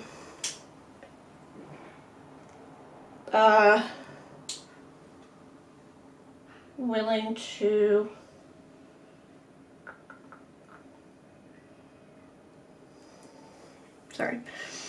what I am willing to put in my own house versus what I want to be able to tell people. So that's that.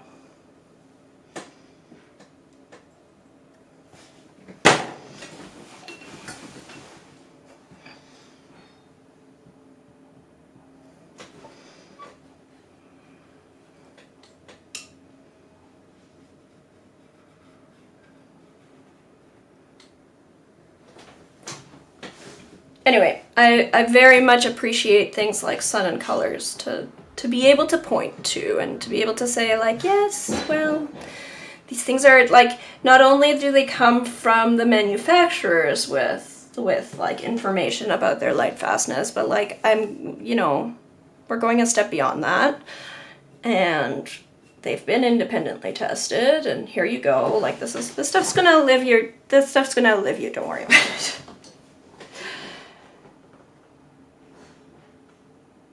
The database has more data than the light fastness. It absolutely does.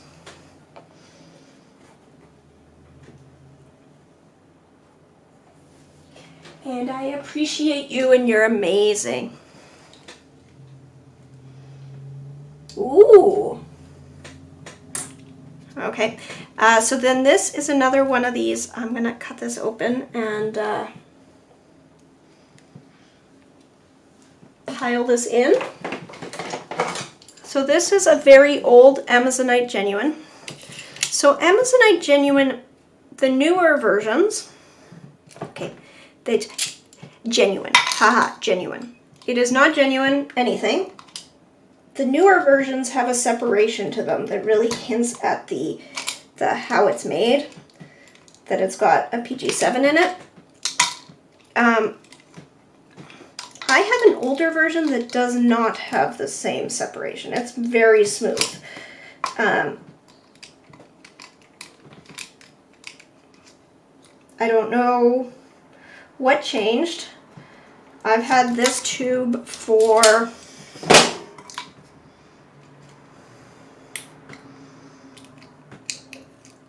oh,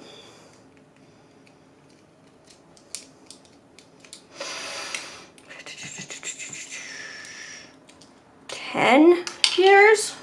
10 years? Yeah, something like that. And again, you know, there's some temptation to just, why?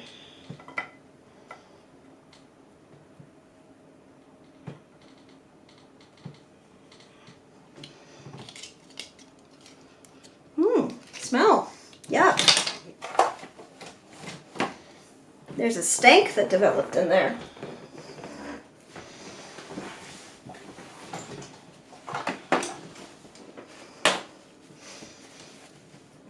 Okay, and then I'm gonna once again get my little cap thing.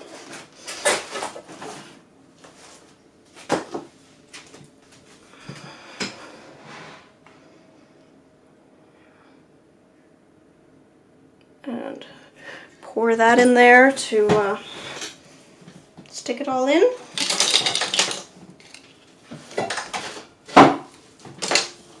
I am.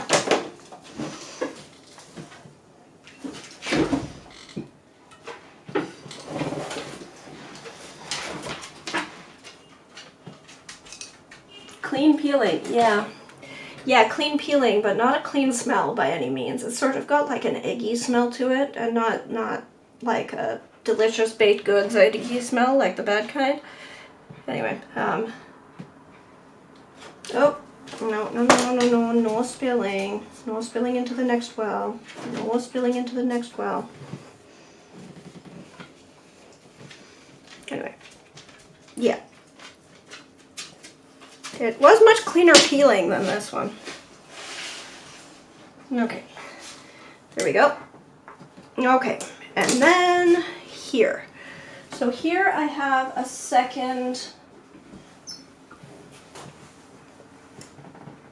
PWC Shinhan PG8. They have two PG8s. They're very different, and I question whether they are both PG8, but whatever.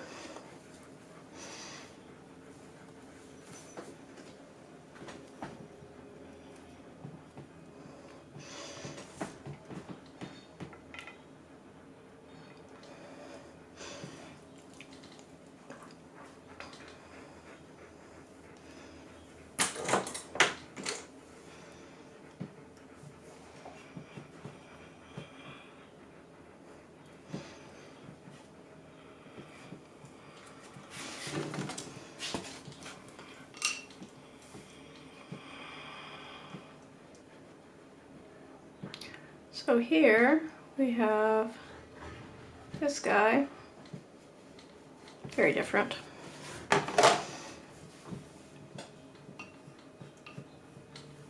And then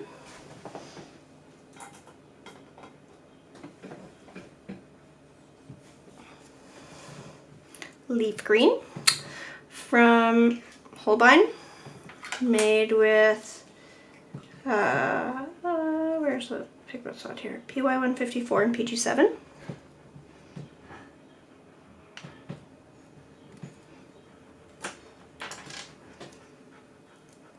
Whee! Oh boy. Oh my goodness. It's been 2 hours and I haven't even started swatching.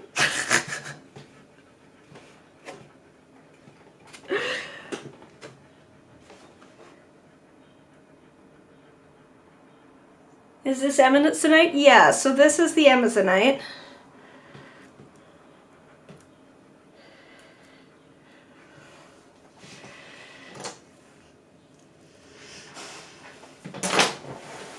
And then over here, I'm going to put in some bismuth yellow. Oh, I mean, like, I've swatched what I'm doing, but I haven't painted out the card because that'll be better done from the palette, I think. Anyway, that's lovely. That's there.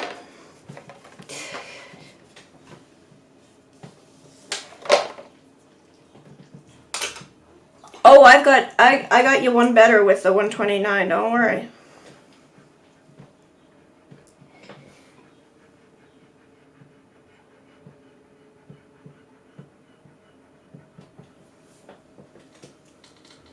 Isn't PY154 one of the granulating pigments? I don't know, maybe? I don't think so.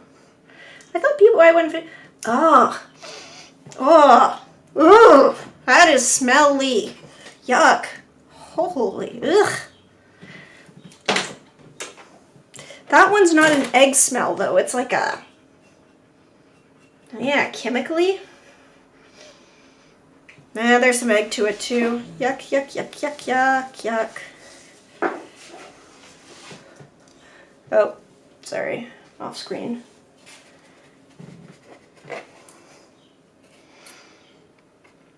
Okay, so that's the wheel, but look, I've still got more. But wait, there's more. Okay, then here I have some quinacridone gold. Woohoo.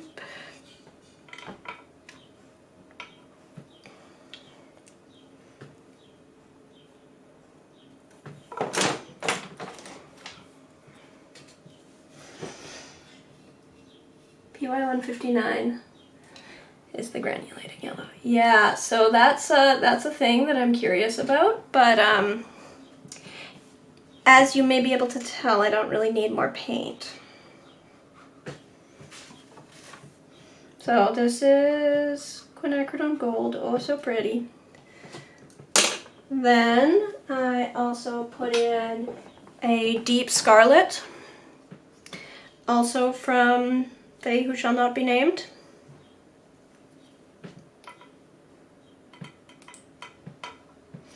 PR175.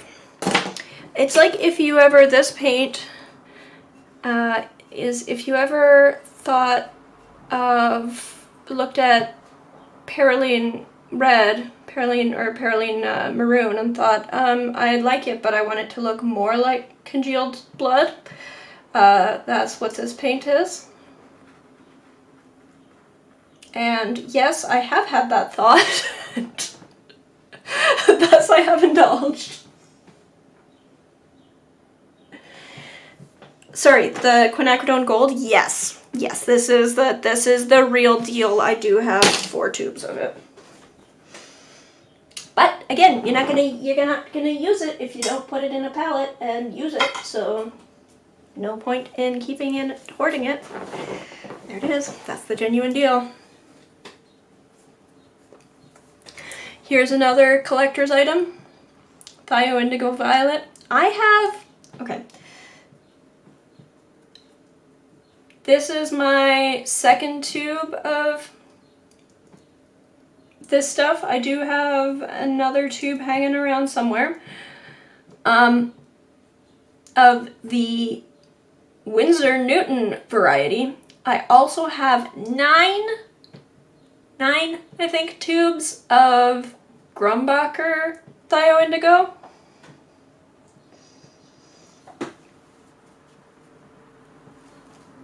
I think both Ev and I did the same thing where right before it was discontinued, there was some mumbling because it hadn't been restocked a whole bunch of places. And I think both Ev and I ordered from probably like minutes apart because we both ordered from Desserts right before it was discontinued, like right before they announced it was discontinued. So we both put in, Quinn Gold. I thought I saw your video like right after where you sprawled out like, oh, here's 5 tubes when it had been discontinued. Like, so right before, I heard some rumbling because that was what I did.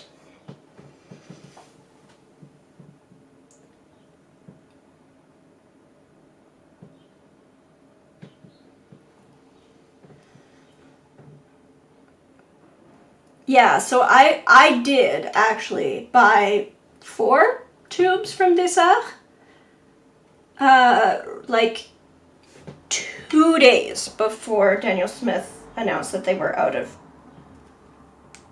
PO 49.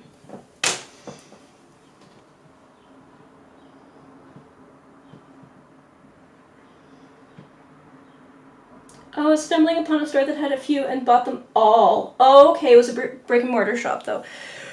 No, I ordered mine online 2 days before they officially announced they were discontinued. So they arrived after the announcement, but but I had gotten them right before. So, and I already had like 1 and a bit, like a full tube plus like the scraps of my first tube. And I'd ordered a second tube because I was literally out, or very nearly out, and then there was rumbling, so then I ordered 4 more. Anyway, Thio Indigo, I got all of my tubes literally a decade or more after they'd been discontinued, so it's a little ridiculous, but I have it. It's lovely. It's not, again, there's like maybe some slight fastness issues. This one I'm putting in Lunar Black.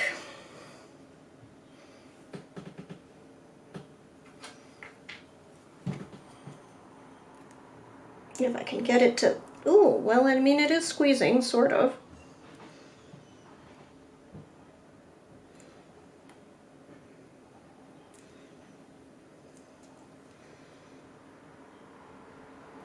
So Lunar Black, I got this tube for a specific project that it was very useful on, but it's never made it into any of my palettes.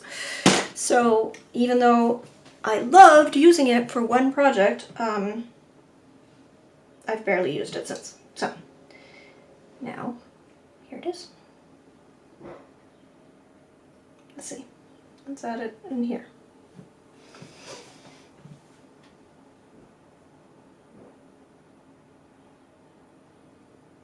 I wonder what's up with the Chinese paint companies still listing Thio Indigo and genuine Quinn Gold in some of their colors.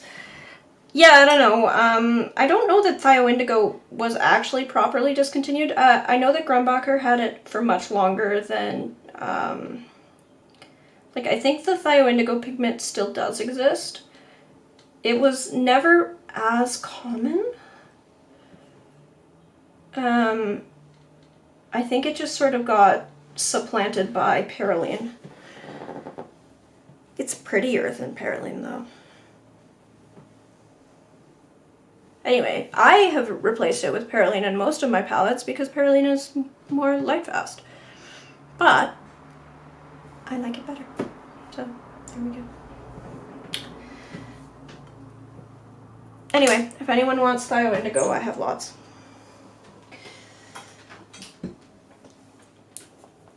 I've gotten pulled into a lot of these like collector item things, but the truth is I don't use them. I don't need them. I'm happy to like I'm going to be happy to have the Quinn Gold. I do like I am sad that it's been discontinued, but like I'm also not. Once something is discontinued, I don't want to put it in my regular palettes because I use my regular palettes for teaching.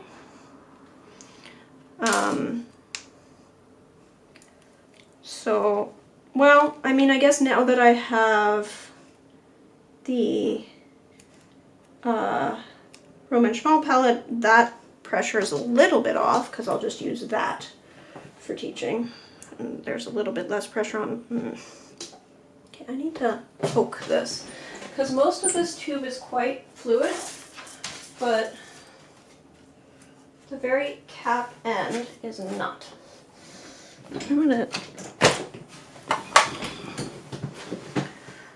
unwind some wire here, poke it.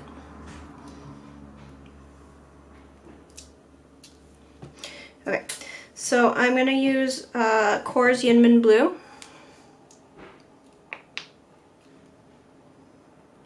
Hello. Okay.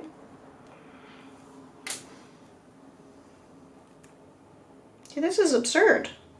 It's like, okay, you can feel how much this tube is just completely liquid, but the cap is so stubborn. Okay. Okay, there we go. Much better.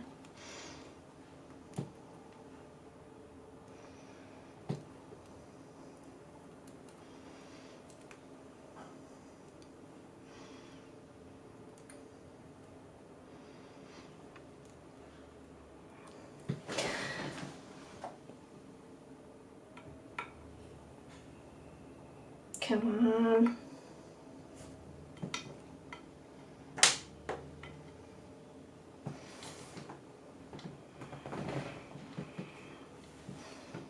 Okay, so that is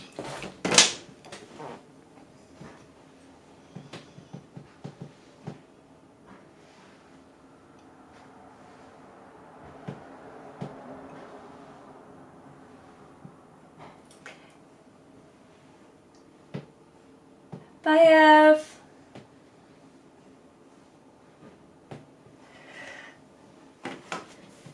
Thank you. Thanks for joining.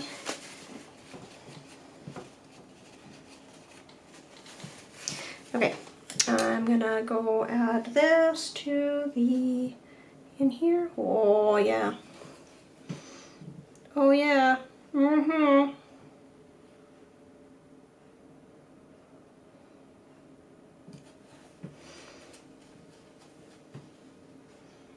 Oh, yummy.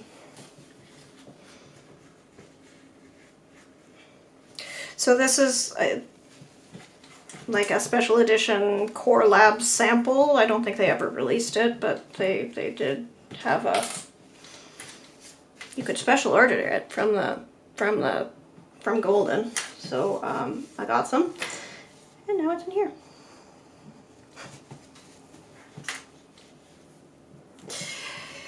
Okay, and then in here I have indigo.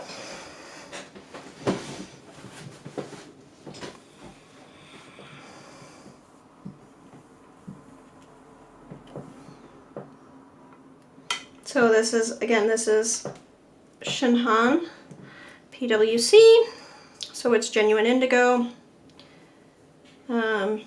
Well, PB66, so it is synthetic indigo, but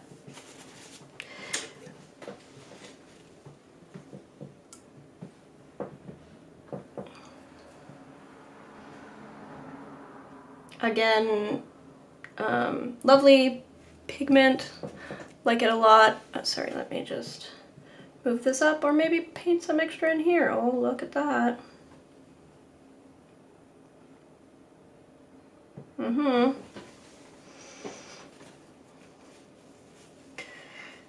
And then these last two, and then I get to decide whether I'm painting the palette that I just filled up or leaving that for another day. Wait, this one's Yinmin, yeah. Yeah. This is Core's Yinmin, which is a little bit brighter than the Schminke version, I think. Although I don't own the Schminke version.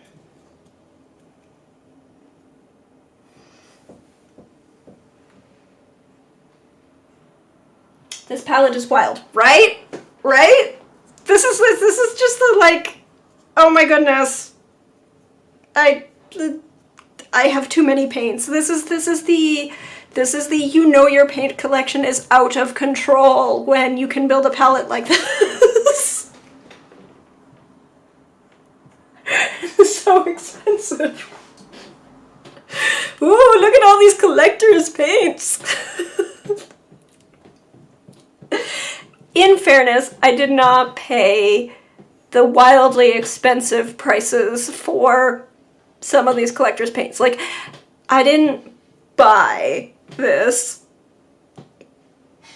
Quinn Gold at the price that you would have to pay to get this Quinn Gold now. I didn't, yeah.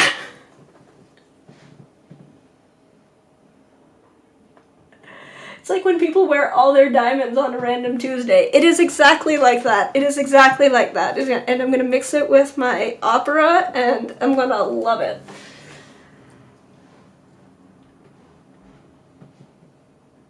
It is a beautiful color. I do like beautiful.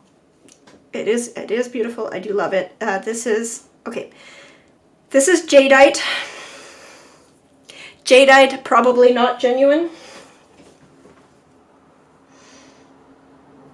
And in goes jadeite genuine.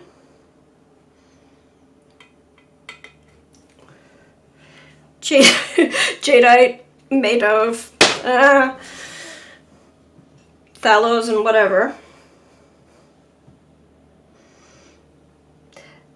Also a thing that I didn't buy. This one was a gift from Kelly.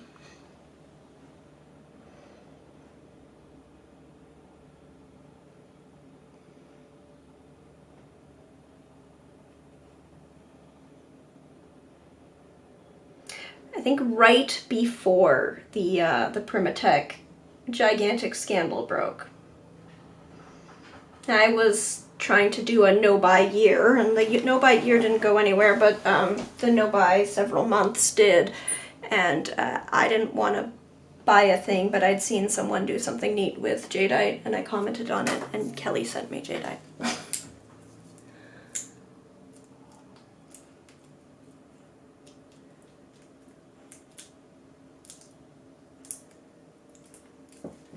Okay, and then I have Holbein greenish yellow. Again, this is an old tube, because if you buy this now, it has a different pigment in it. This has PY117 in it. So this is like, Lana, you said you had hoped for PY129. This is like PY129, but more so.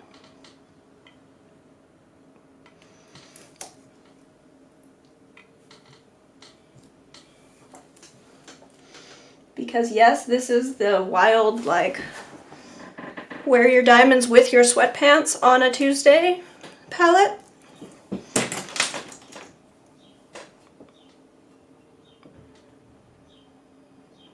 But check this out.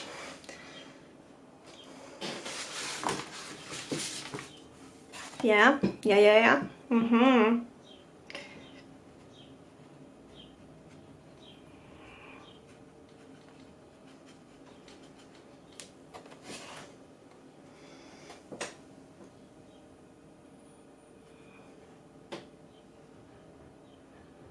There are no neutrals, no English red or Potter's pink. Yep, it is, yeah, like, I mean, I've got some like somewhat muted things and I have lunar black in here.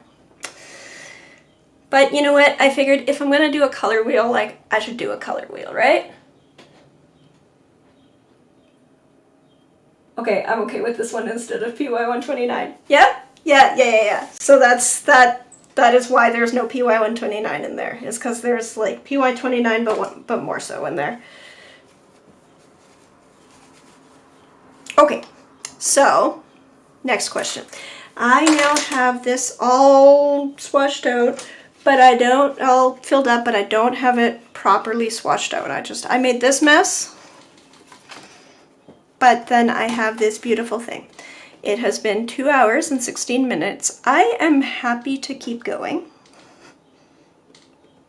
I will need to go fill up my drinking water and refill my... I'm convinced. All right, cool, sweet. But do I still have an audience is the question.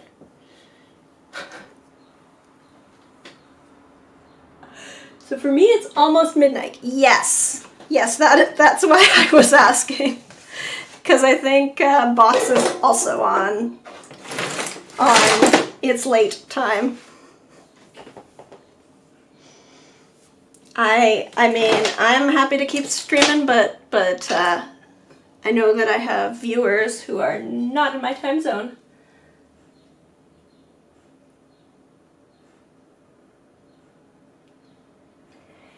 Well, the question is, are we night owls?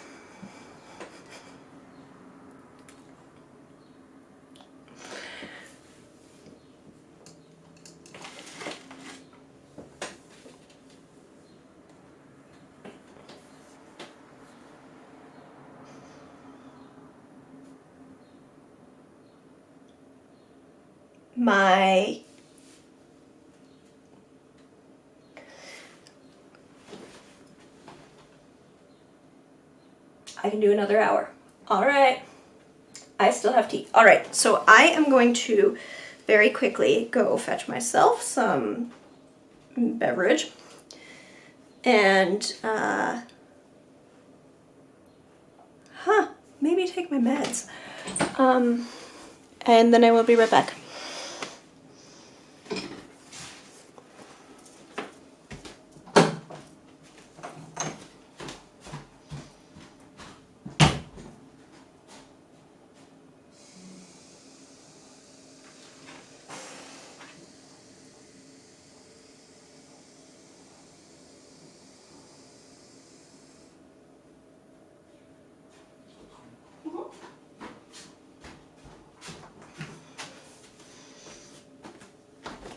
So by the way,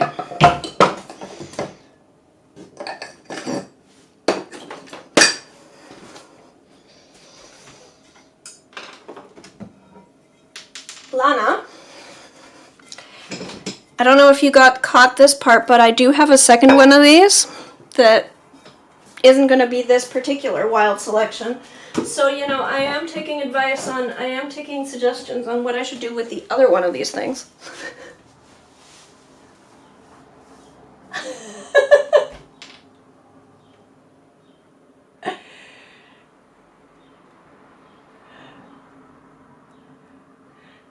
We are on it's late time, but cold medicine makes me super brain hyper. That's so interesting. Cold medicine makes me pass out for 18 hours. Okay, I'm going to replace my water.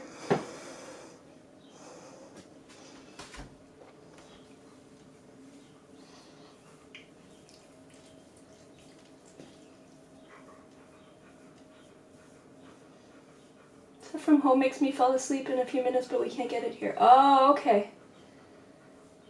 So for the other one. Yeah, so for the other one.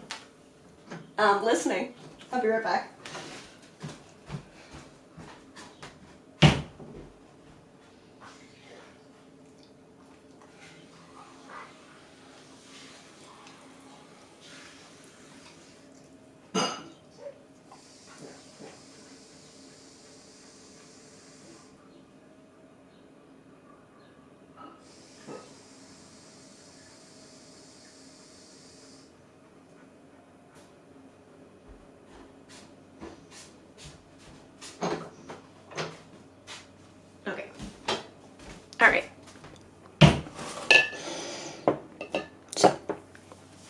I'm gonna start here.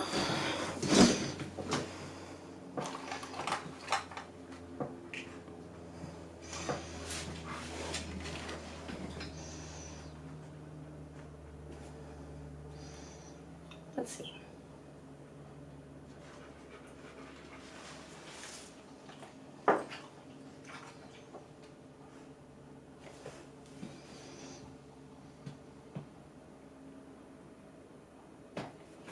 Actually, wait, let me grab a pen. This is getting ridiculous. Here, big pile of stuff.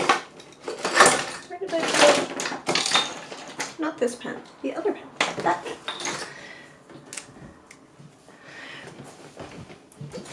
So here, jade. Right.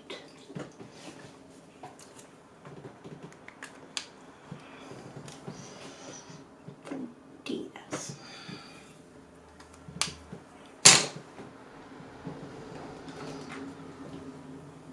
Nope, not this brush. And back to this brush.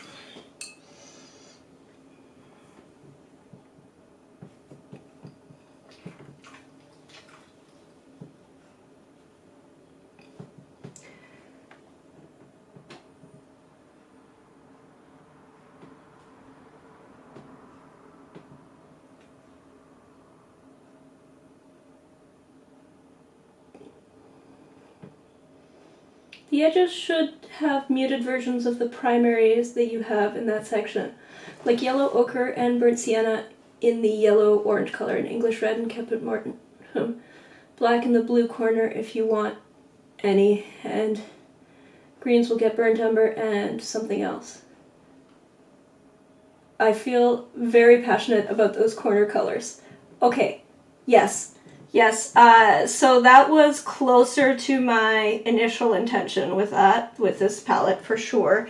But then I realized that I still have more bright colors than I have in this ginormous palette, yep.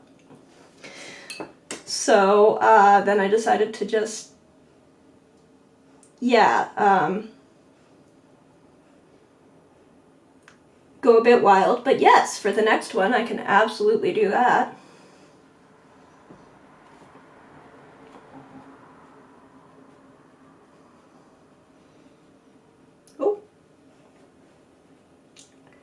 Guess it hadn't reached its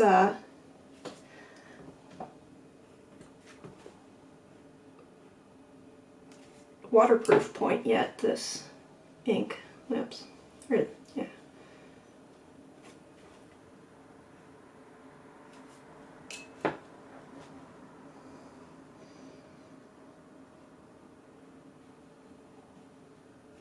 Okay, so there's that.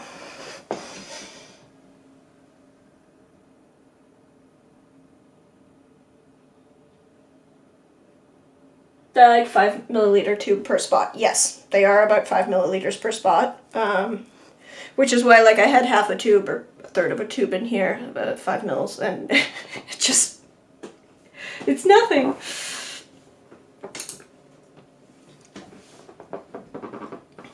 I think some of them I did squeeze nearly a full 5 mil tube in there.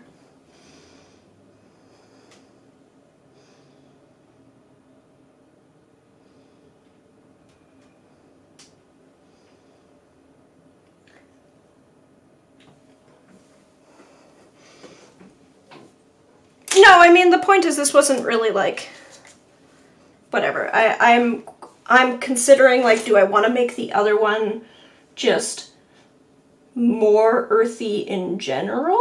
Do I want to do, like, this is all, you know, crazy granulation? Like, this is how you, I don't know.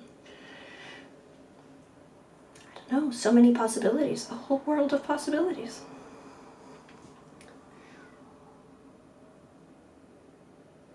A random question.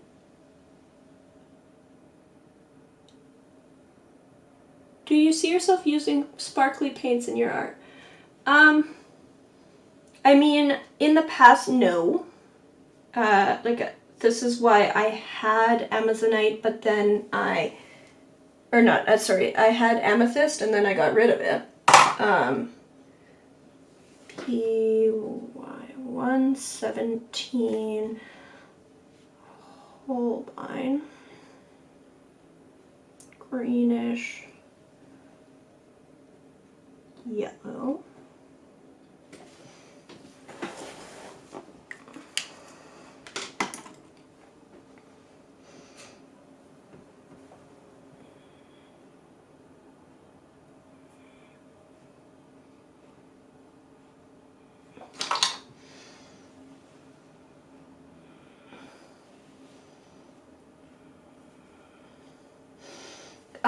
But I am, like, right now, this guy that y'all watched me paint for weeks, is going to get, where it's white, it's going to be, silver foiled. Like, silver leaf on the original, but I'm also gonna do prints, I think, with, like foiled prints. So, I don't object to metallic or sparkly or whatever paints. I haven't had a huge use for them. You know, it's a problem for reproduction, which is where a lot of my money comes from.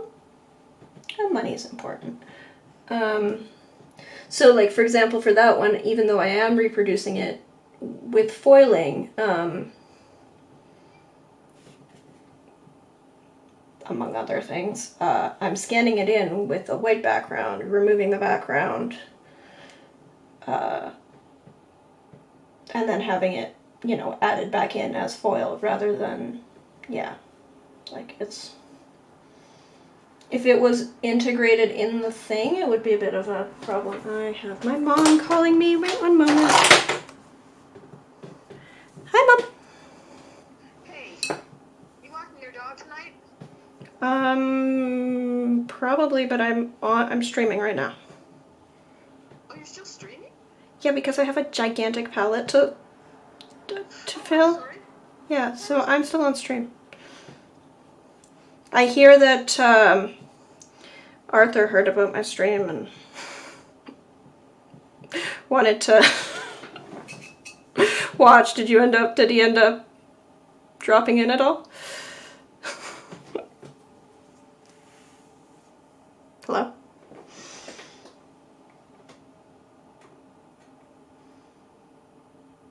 Okay, ciao. What? Mom? Okay, alright. Sorry, I couldn't hear you for the last little bit, but... I'm sorry. Get back to your stream. Okay. Love you. Ciao. Okay. Then, how am I gonna handle these?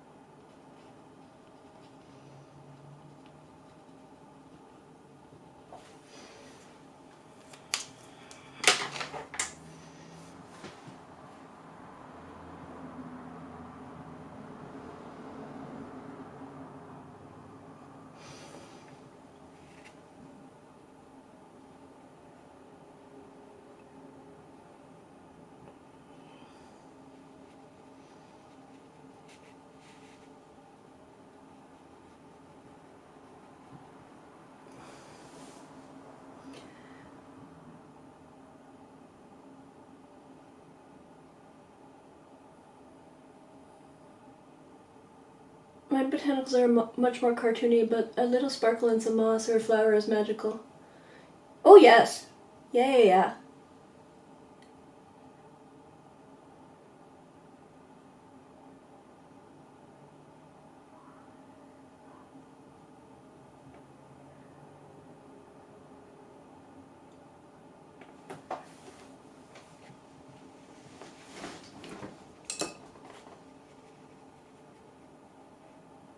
Okay, I will make my writing a little bit clearer for the rest of them.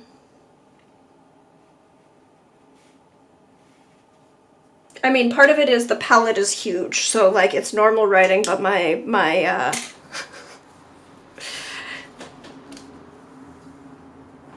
camera zoomed all the way out and all the way up.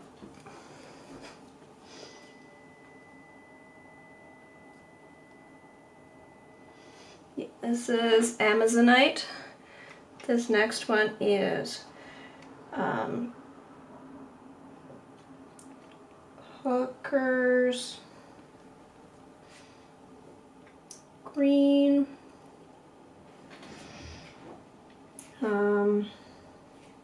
PG8 Shin Han PWC.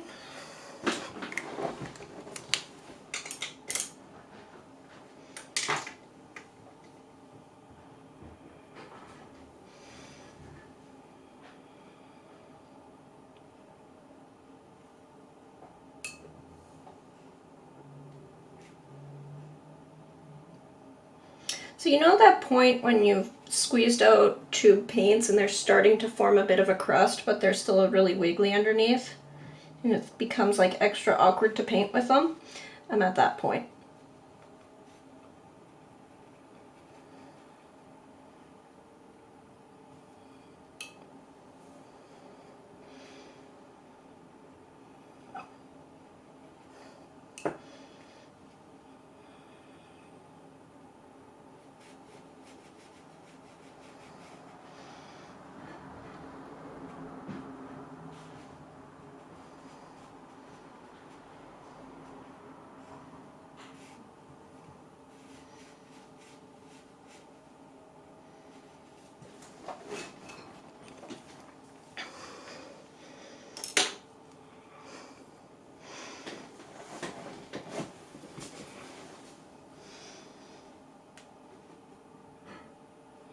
Camera's up on the ceiling to fit it in. Well, I mean, I have high ceilings, so not quite, but it is pretty high up. There's a good, you know, couple feet here. It's a lot higher than it usually is. Okay, over here we've got another PG8. This one is called Sap Green. And it is also by Shin Han PWC.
Then this one is leaf green. Oh, sorry. Let's give you a pigment first. P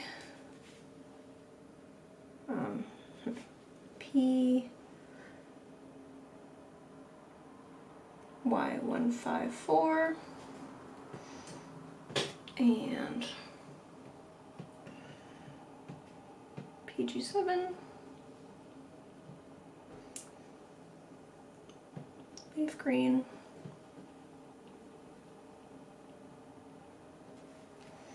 from Holbein.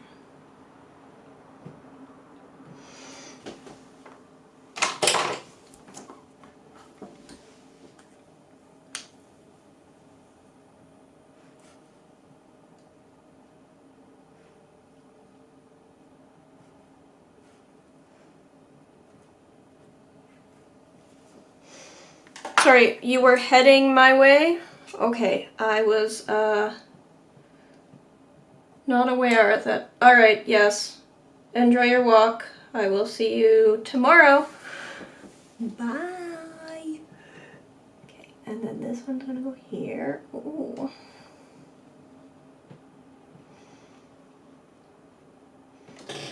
Okay. I love this palette, but some of these paints have a stank to them that I am not enjoying.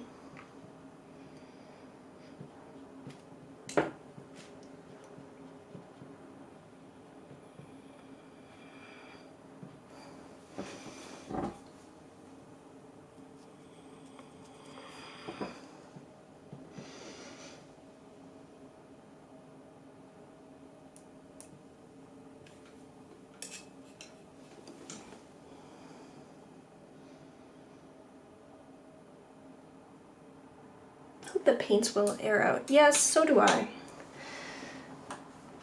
My experience has not been the greatest with that. I feel like paints just get stinkier as they sit in the palette, but that's just, you know, one can always dream. Oh, such a smell though. Bismuth yellow.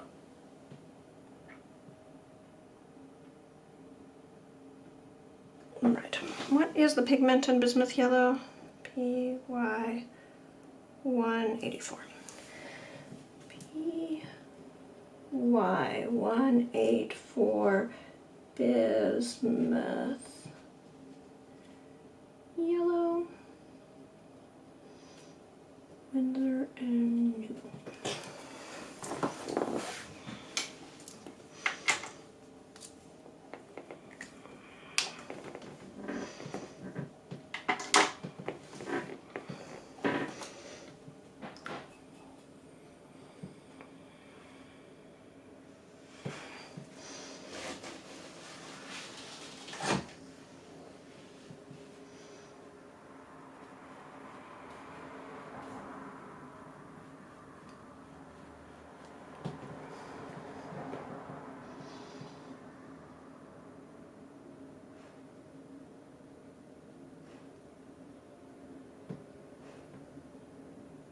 Felt a bit meh for me. It's not as lime green as I was expecting. The leaf green?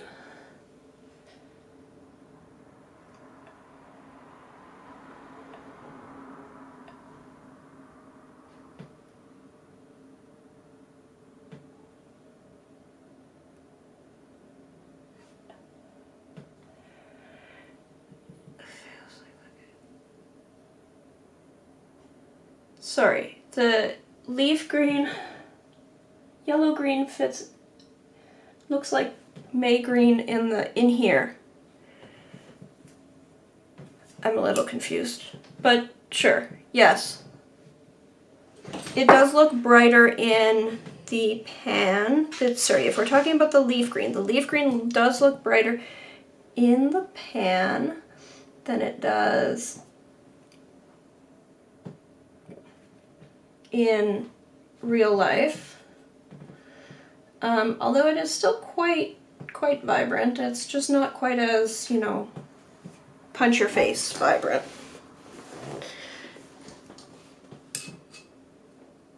As some other things in this palette.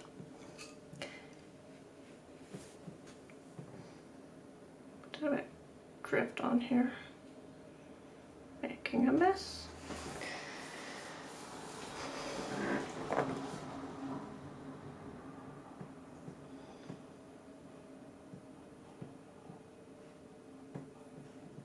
Sorry, so this greenish yellow here is PY 117. It is brighter than a PY 129. So to like adjust your expectations, this one is significantly brighter. Okay, it's not Coors green gold because I have that but not handy.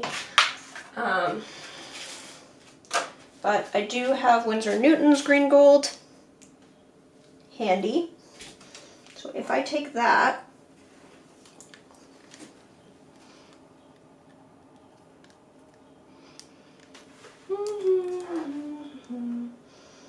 And so Winsor Newton's green gold is admittedly not quite as much as Core's green gold. Like Core's green gold is brighter, but they're close. Here's Winsor Newton's.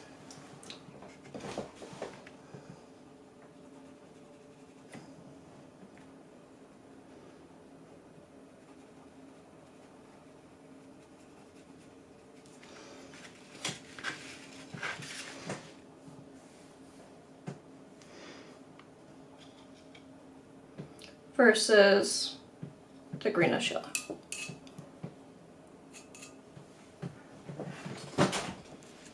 The greenish yellow is definitely like more green and more saturated. More, well, chromatic? Chromatic. More chroma.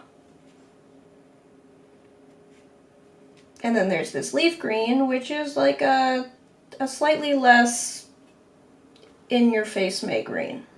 A little bit yellower.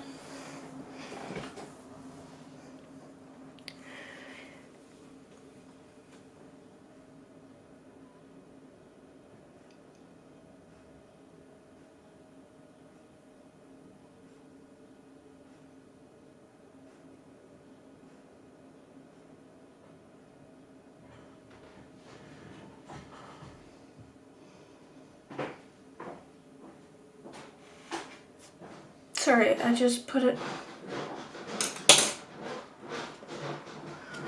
What?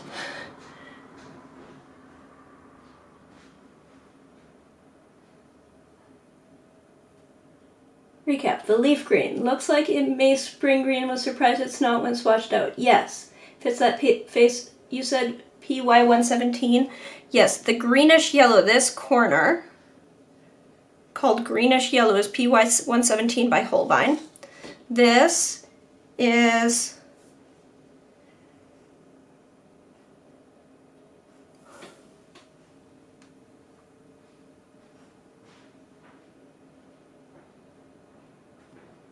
oh, like I had this down here when I no, I'm not that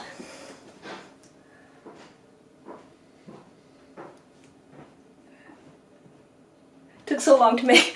Yeah, no. I just have a little piece of paper.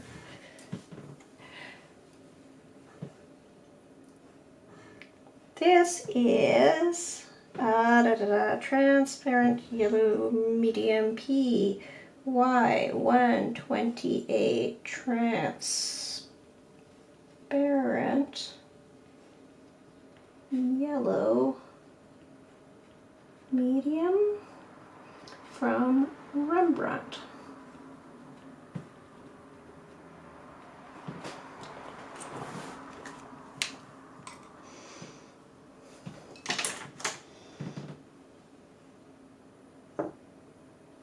It was a very good illusion. I have the script, and the paper was invisible. Nice! It is the same. It is the same type. Not quite. But yeah. Yeah, I did put down a swatch sheet first. I didn't just go and squeeze a... Hey Jordan, make me another one.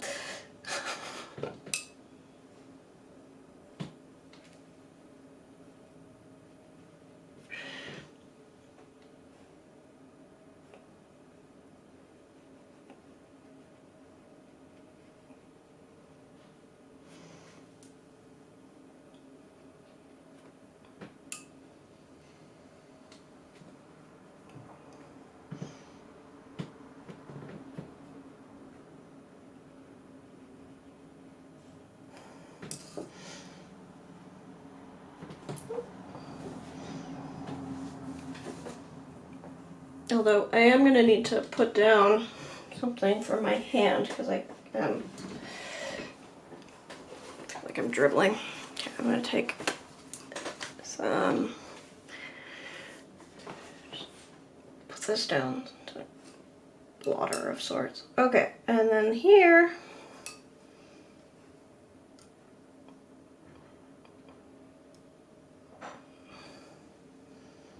we have the Indian yellow.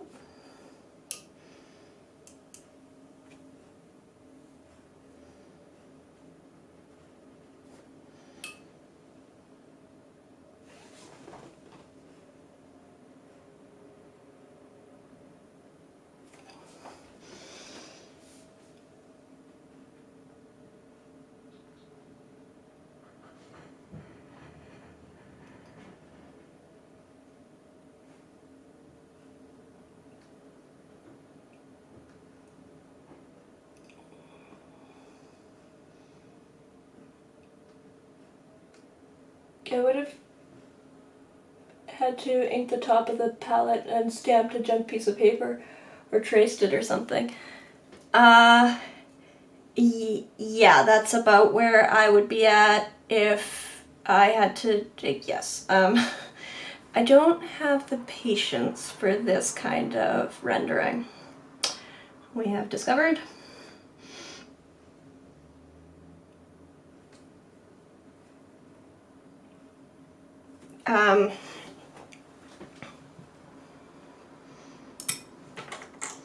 But this is where the autistic husband is very helpful. Very helpful.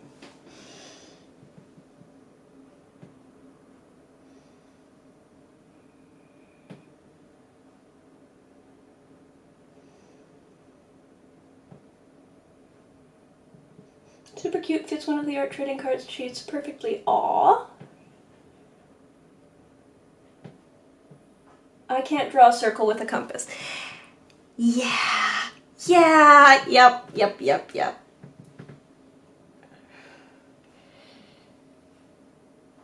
Okay, so here, this one is PY153. Indian yellow. From Winsor and Newton.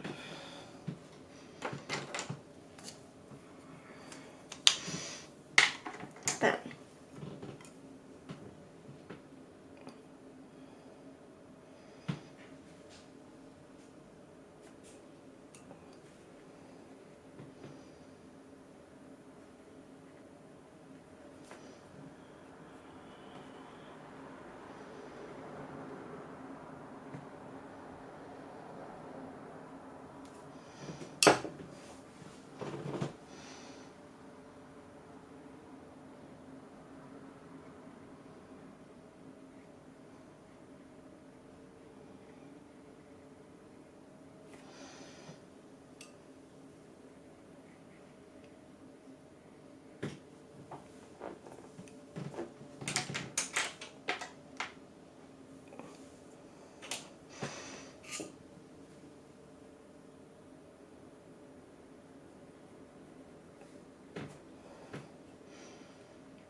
where did keep catching whiffs of the stinky ones.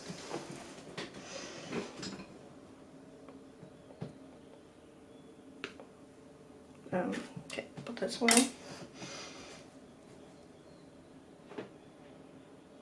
PY83. PR101. PV19.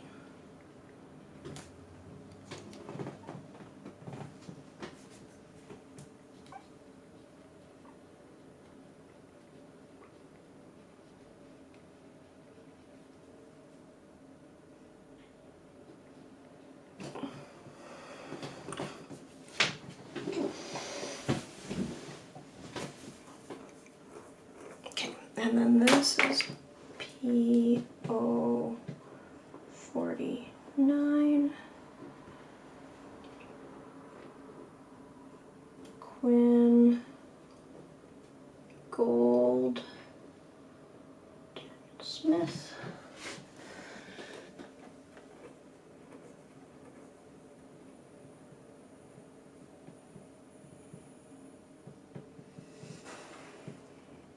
ignore a straight line with a ruler. Yes, that is also one of my problems.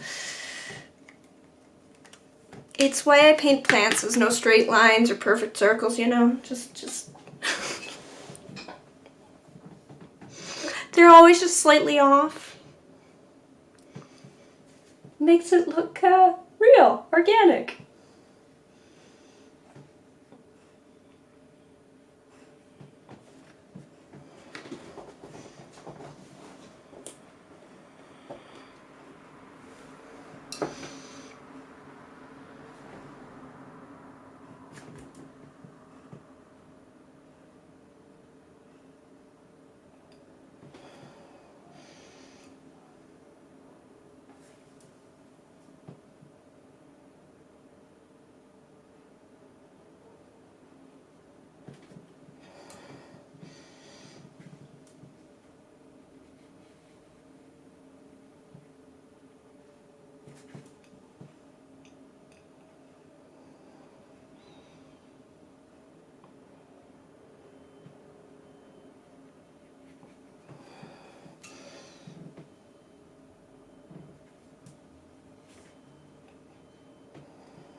If it smelled out of the tube, it was bad, and chuck it. Yeah, well, I mean, some of them just smell, and some of them do seem to develop a smell, like, over time, where they don't necessarily smell right when you buy them, but, you know, a few years later,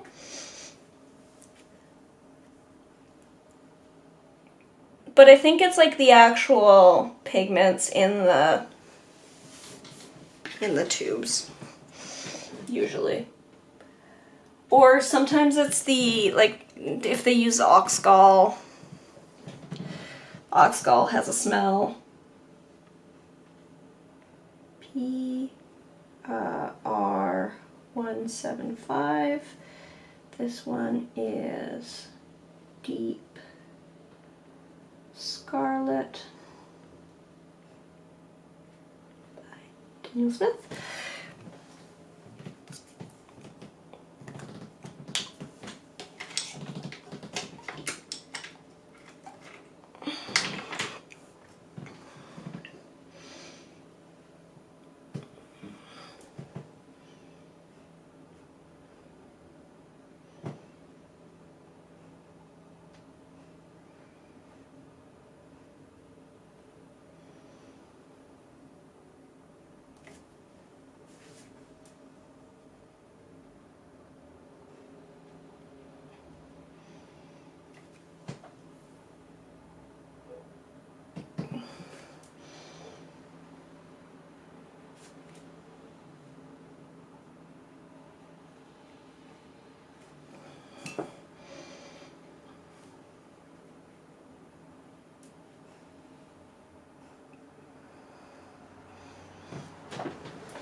Do compasses come with ruling pens? Because they did here and now they don't. So now I have to explain what a ruling pen is to people in their mid-20s. Well, I think, yes, I'm gonna back up what Stephen said is they certainly used to, but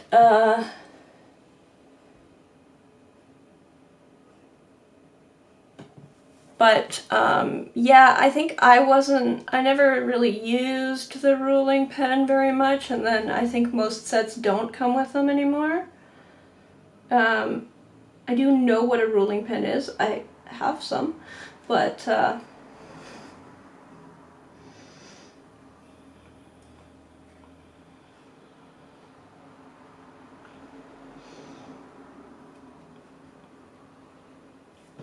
I don't think, like, I think they weren't used very much, even, you know, like, yeah, I'm pretty sure I have some compass sets that have them, like, to this day, because, you know, either because I bought them ages ago or something. But I don't think they were used very much, so it's just like, oh, and then we've got other stuff in here that does something.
Pigments in my cadmium.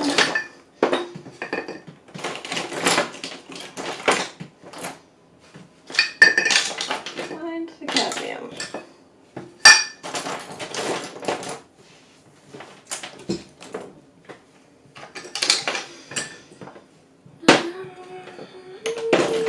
Where did I put the cadmium paint? Where did I put the cadmium paint? There it is. Okay.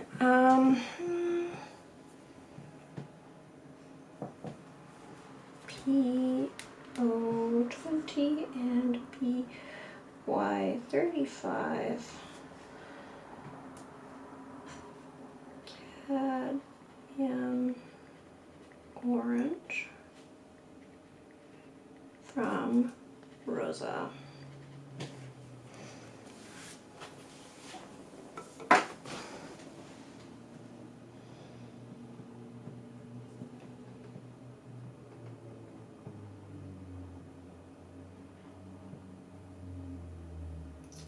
I was just very confused that I had 4 people telling me they never saw one.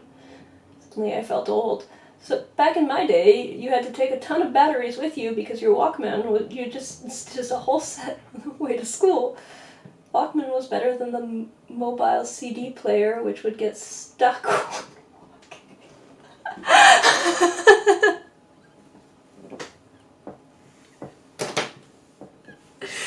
I do remember the mobile CD players that got stuck when walking.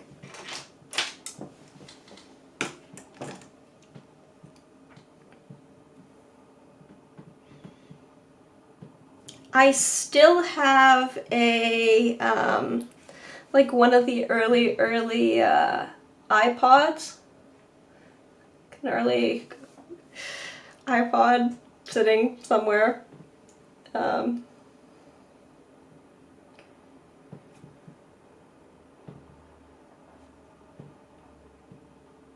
Did I?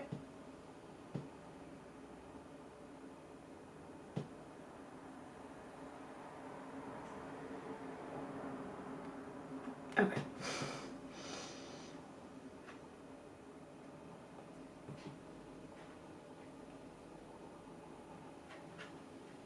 Okay, that's interesting. I had a moment here where I thought I had somehow screwed up my lineup, but I haven't. It's just the lines, the how each of these points has been represented has been spun around on this drawing versus the... It's fine. Everything is in the correct place.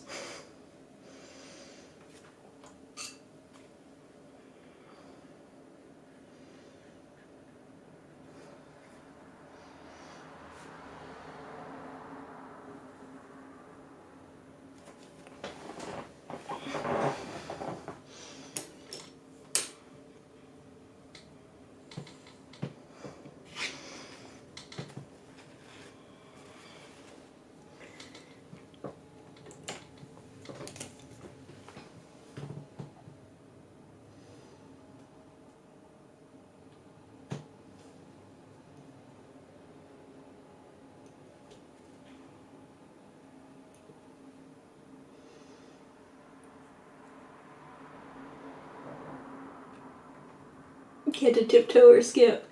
And they keep the egg safe from falling from the rooftop science experiment suddenly had real-world application. Your CD player in the car.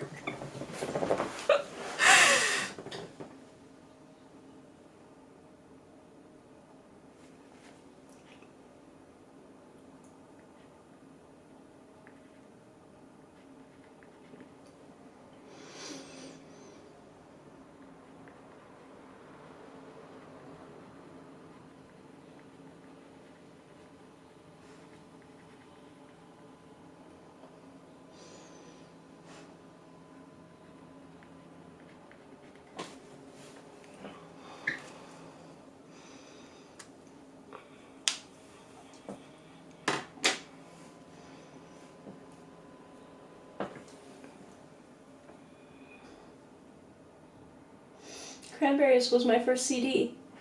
Still own my first CD. Don't have anything to play it, but it's here. Can't get rid of mine. I'm pretty sure my parents still have my first CDs. They might even have something to play them with. We definitely had a Cranberries CD, but I think it technically belonged to my sister.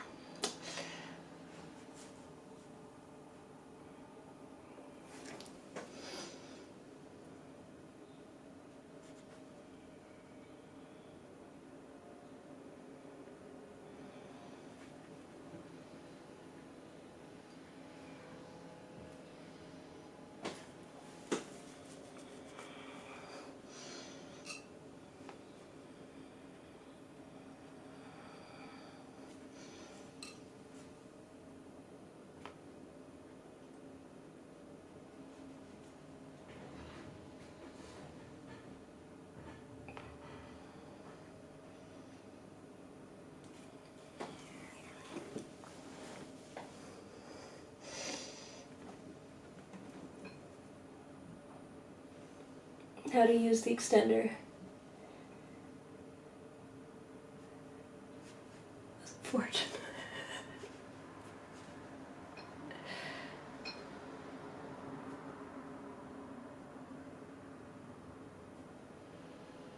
My school took us on a trip to an amusement park, which we had to pay for and couldn't ride the rides. Just calculate their speed, etc. Oh.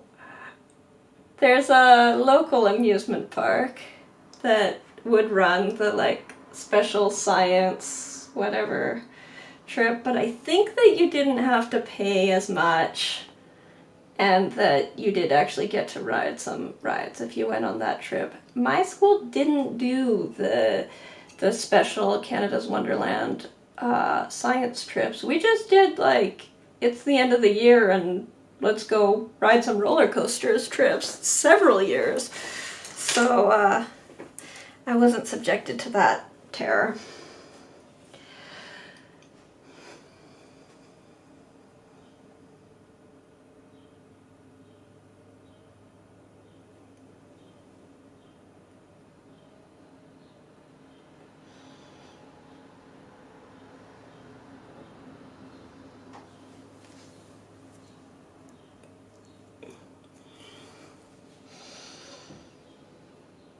Okay, well, this one was cadmium.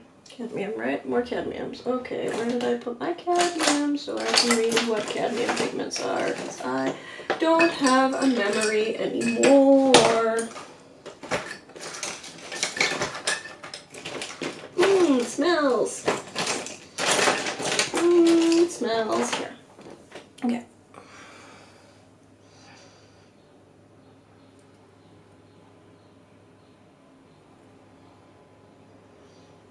PR108 cadmium red medium.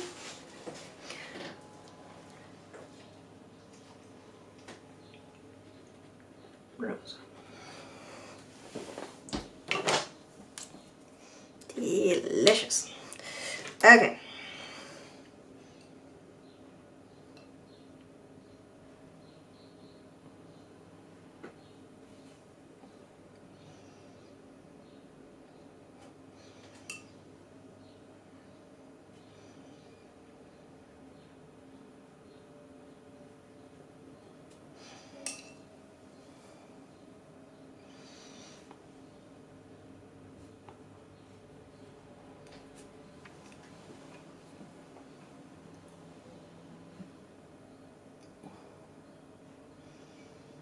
It was a good way to make you love. It was not a good way to make you love physics. Calculate while you ride, and now you're talking. Yeah, that would be much better. Or even, you know, like, you're gonna have to wait in line for these coasters, so...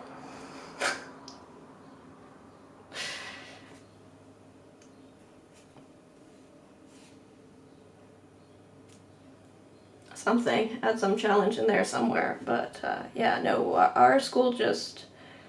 I mean, it wasn't like trips organized by the teachers so much as like the students would organize these end of year trips. And so we didn't really, yeah. There was no academic justification to it whatsoever. It was just, hey, let's just go to the amusement park, and we did several years. It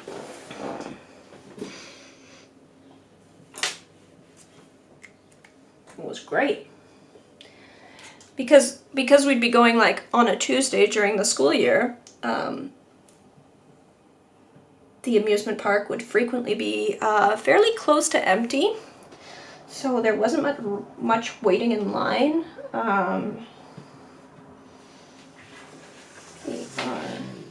PR48 for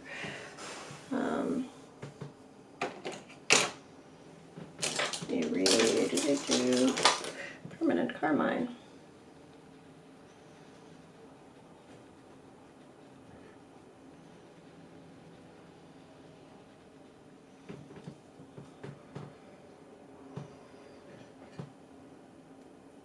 And that is from Renaissance.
Okay, oh, I'm off the edge, aren't I? Okay, here, let's move this over. Sorry, these palettes are just enormous.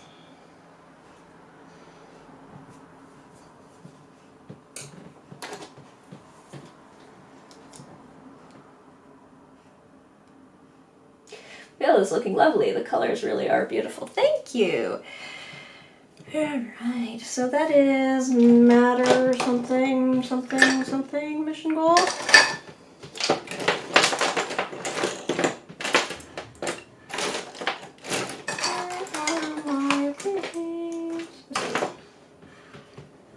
Rose matter.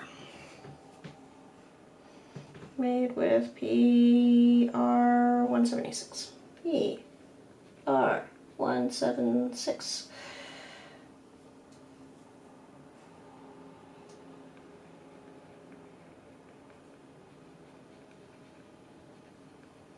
Rose matter.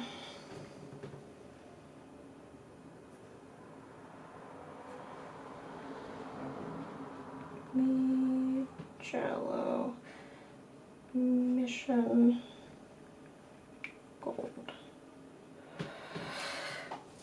Okay.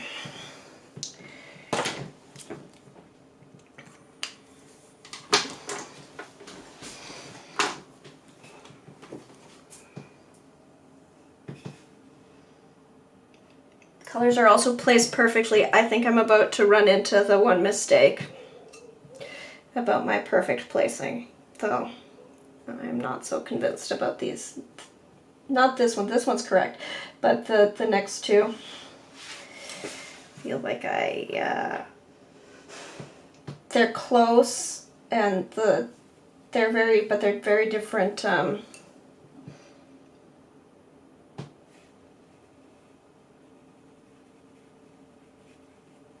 transparency and saturation, so I think I've got them reversed.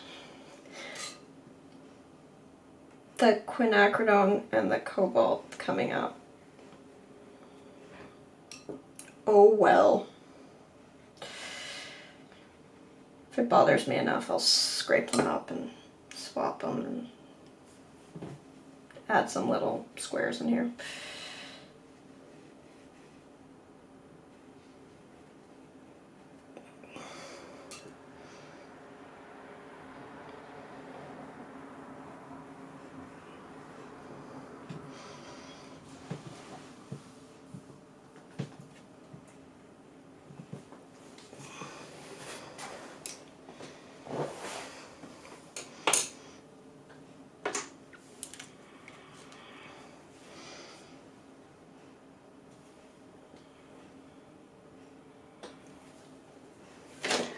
What does Magello call their opera again?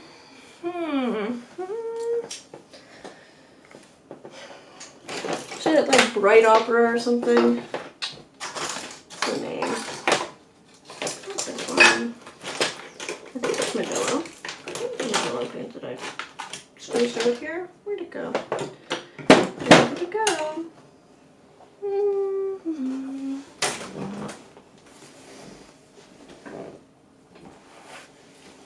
Oh, yeah, here we go. Bright Opera.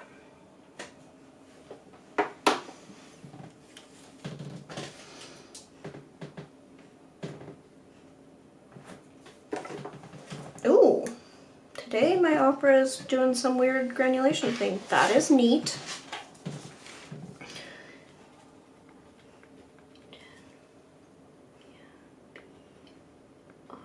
R122 is Bright Opera.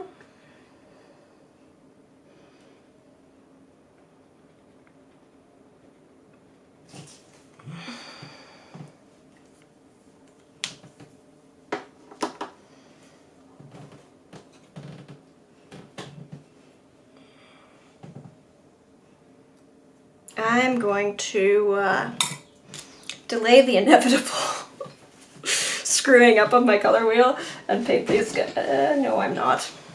Because then that would be difficult to keep painting. Nope. Nope, nope, nope, nope, nope. Okay. Guess I'm gonna do this. I don't like it. I don't like it.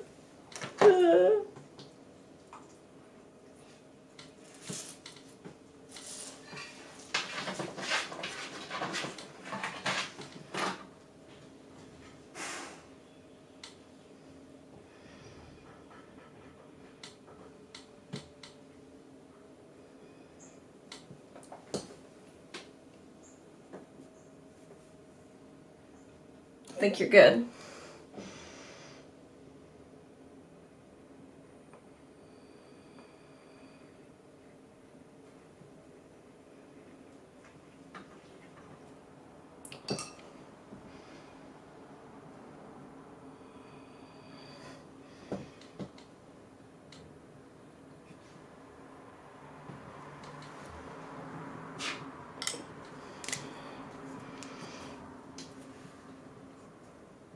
P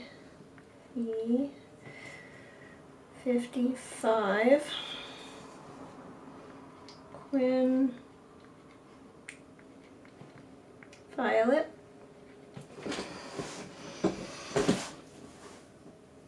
from Schminke.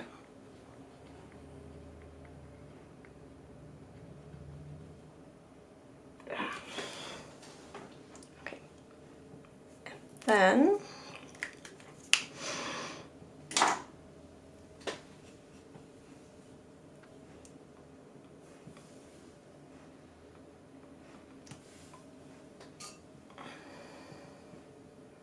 we're getting there. We're getting there. Okay. Yeah, it's not. This is a very. These two are close and these two are close. I'm not entirely sure. I feel like it might have looked better the other way. I'm not sure that it would have looked better the other way because it's actually. Because this one is actually bluer, or like because the Quinn is actually bluer, or just because it's darker and so it looks a little, you know, might have flowed nicer with your lighter valued things. More creating more of a section.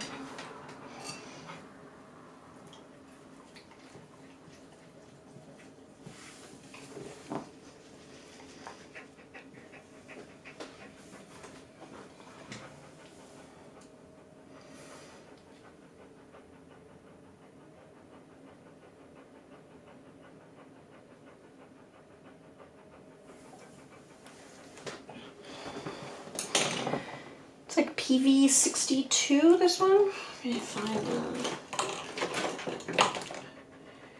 no, not that.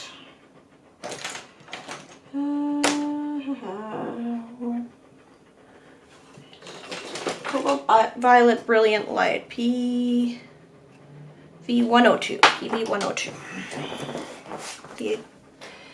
PV 102. Cobalt Violet Brilliant Light from Jello Mission Gold. Hi, Ember. That's a sweet little baby. Yes, you a sweet little baby. You think I should be done soon. You are correct. I should.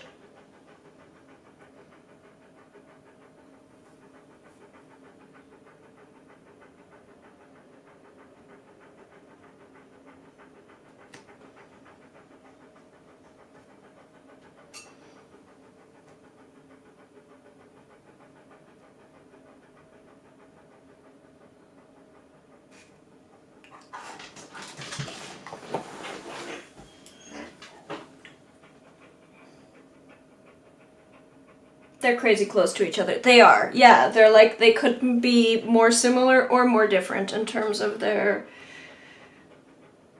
like, actual position on the color wheel versus other attributes. So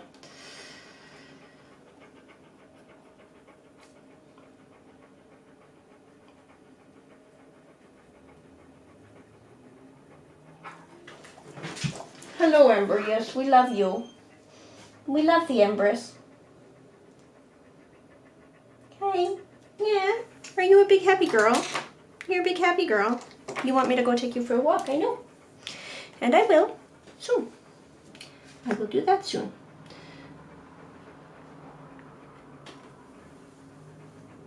Oh my goodness. My brain has just leaked out my ears. What's the pigment code for dioxazine? Help people who still have brains. Here, found it. PB23. 23.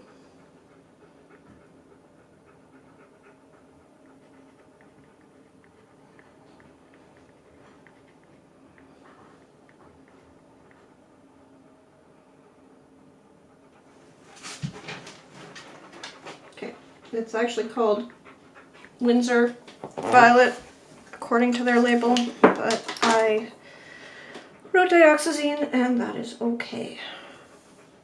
I can tell that I'm getting tired. But luckily, I'm almost done this insane project.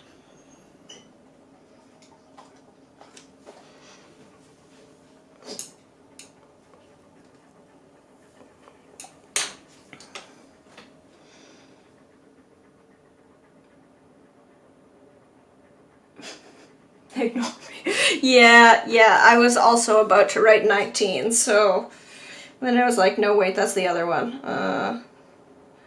Okay. And then this is PR88 Thio Indigo Violet Windsor and Newton.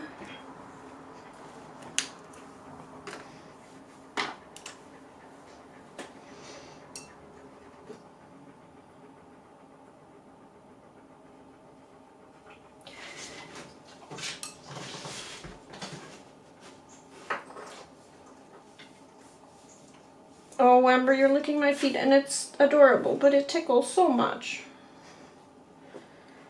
Good girl. Yeah, that's a good girl. Amber, good girl. Amber is trying all of her tricks to try to remind me that there are important things to be attended to, and they're dog-shaped.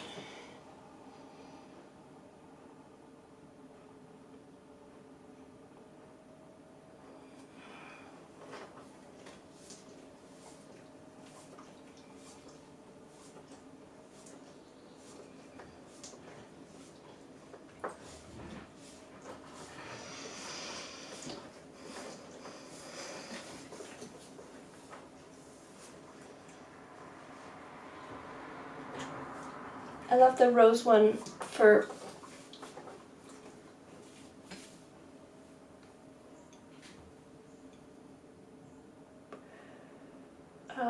primary. Yeah, I tend to use PR 122, but PV19 Quinn Rose also works. PV19 Quinn Rose somehow didn't make it into this palette. It could very well have been like either one of these, right?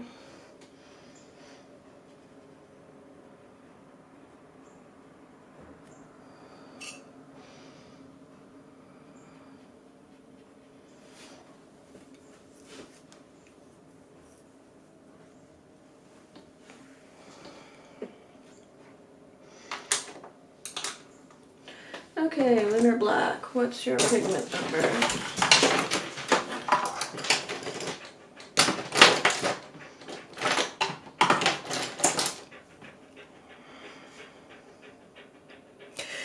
PBK11. PBK11, Lunar Black.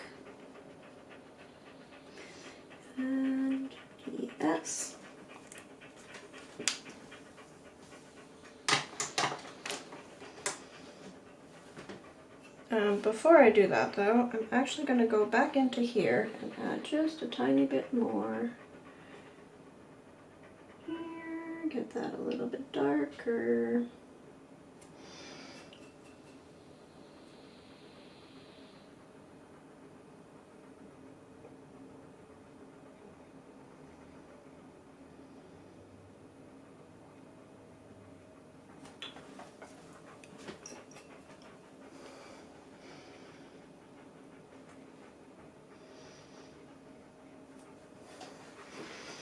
Let's scorch your eyeball some more.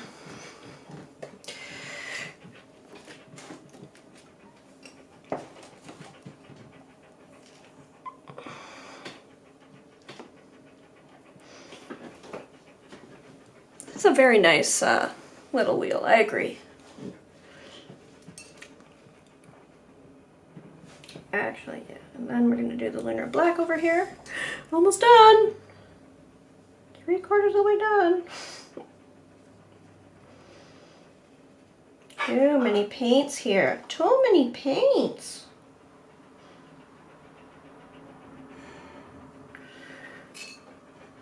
Yeah, 32 wells and they're huge.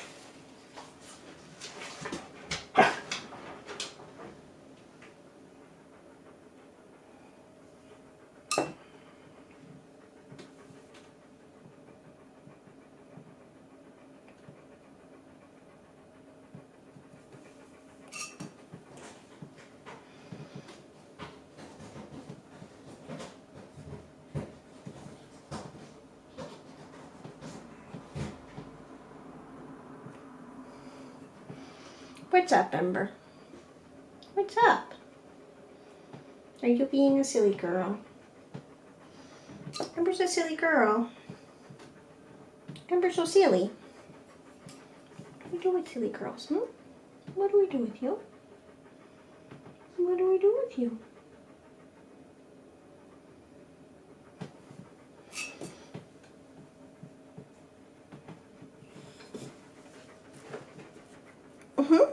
What do we do with the silly girl? What do we do with the silly girl?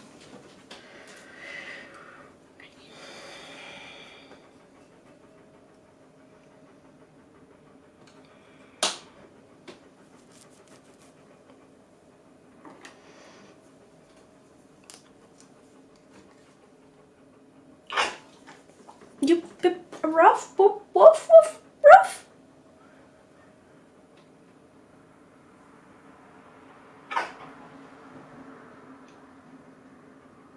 What do we do with silly dogs? Oh, okay. How about you go ask Daddy? Go.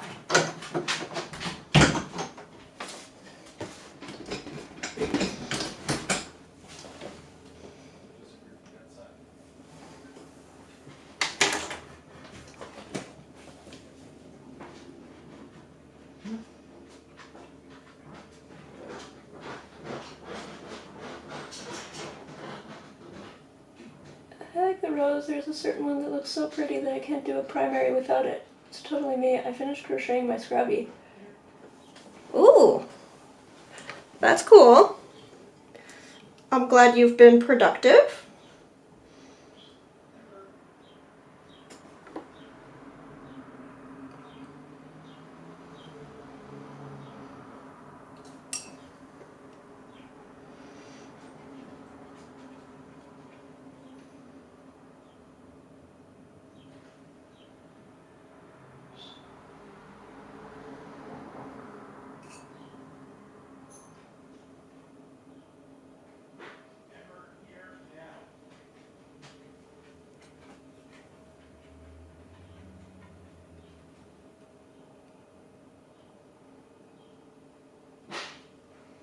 Ember, Daddy's calling you. Go.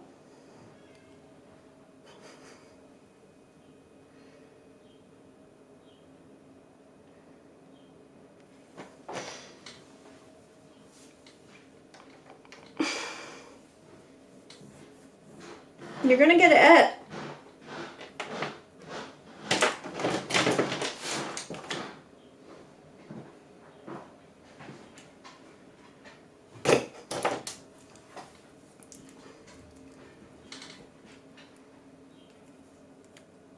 Little Ember, you're kind of a silly creature, you know.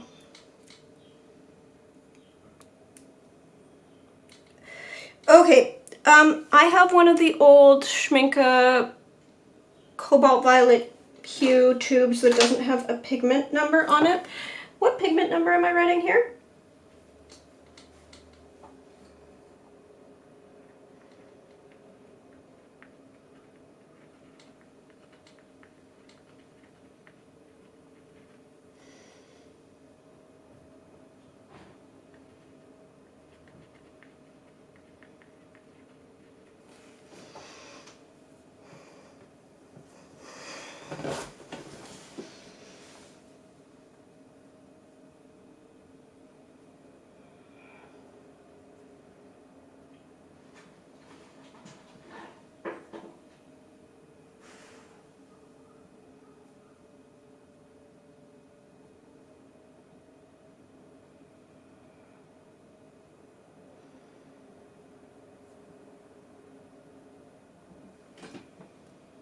Yeah, Cobalt Violet Hue.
PV62.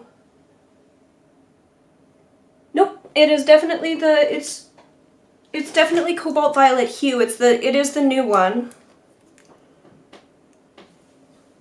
PV62. That is what I'm looking for, yeah. So when they first released it, they didn't have a pigment code yet. So they added the pigment code on like the second batch or something. I have like one of the very first.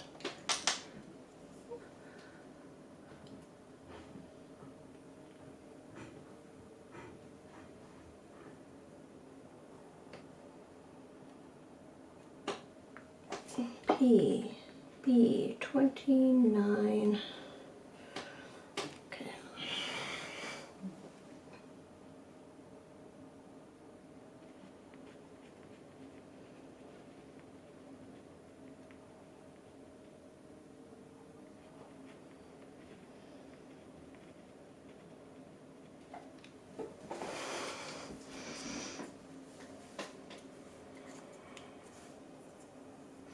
And then the next one is going to be Cobalt Blue, so that's PB28. PB28.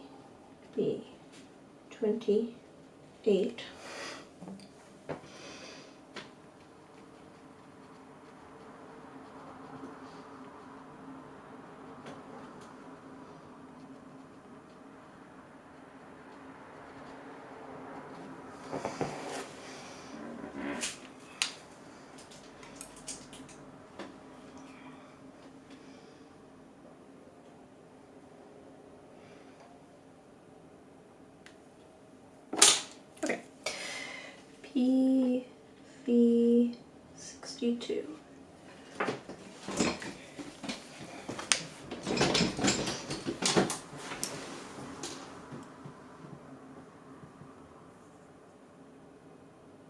Almost done. Almost done.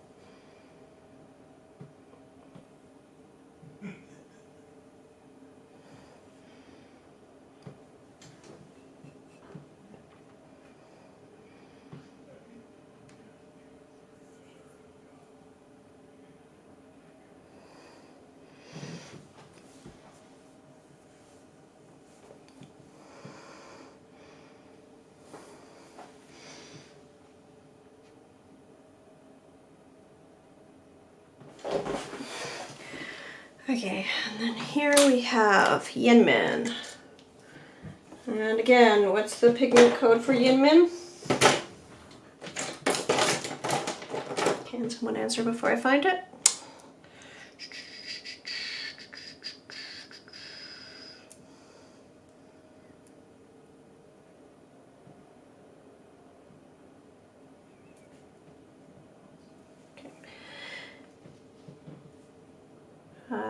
Well, I'm not going to find it because, again, this doesn't have a pigment code printed because it was one of the experimental tubes that didn't.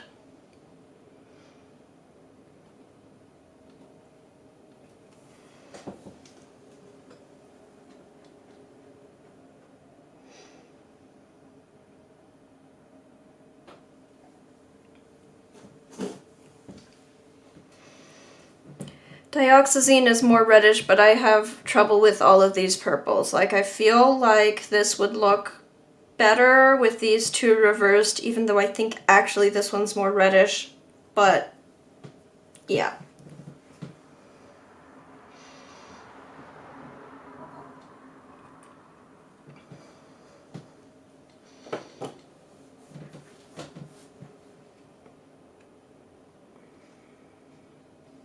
Core and PB86.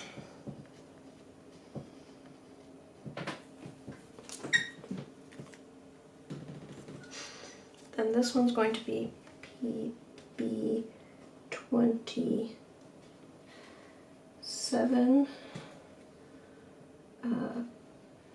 Prussian blue by MMG. This is antique,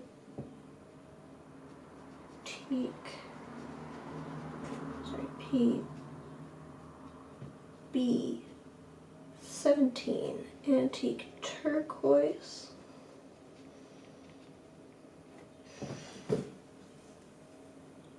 By Holbein.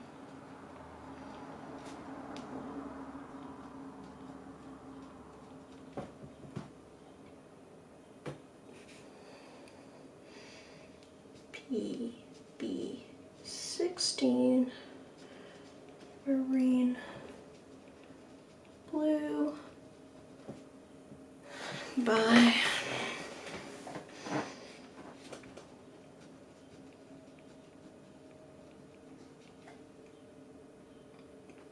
and what I used M. Graham's Cobalt Teal, which is made with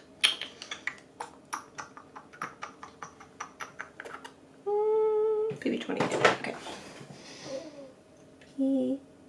PB28 Cobalt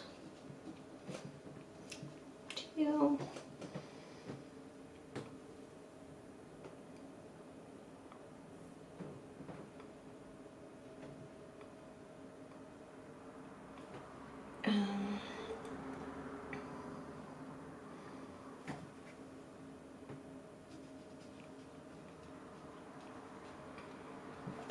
And then this one is PB66 Indigo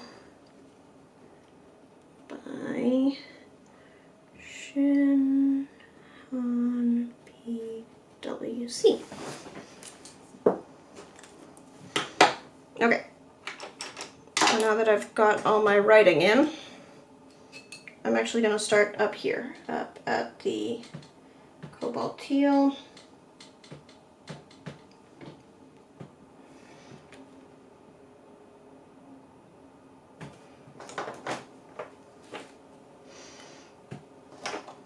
Sorry, I'll move this over so you can get both, maybe, hopefully.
Love the cobalts.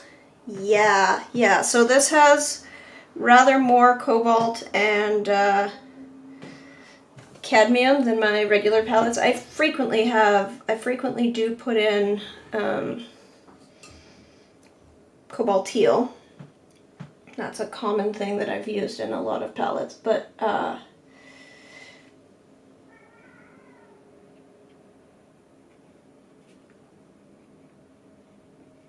I've also got an actual cobalt blue in here.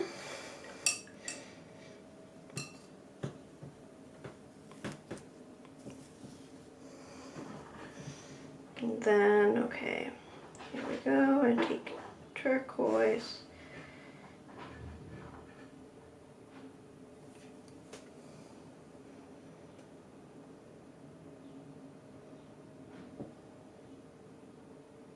Oh, so pretty. Oh, so pretty. I know it's not quite as light fast as other phthalates, but I really do wish there were more PB17 in the world, because it is such a perfect primary cyan. Like, look at this perfect primary cyan. Oh, so perfect.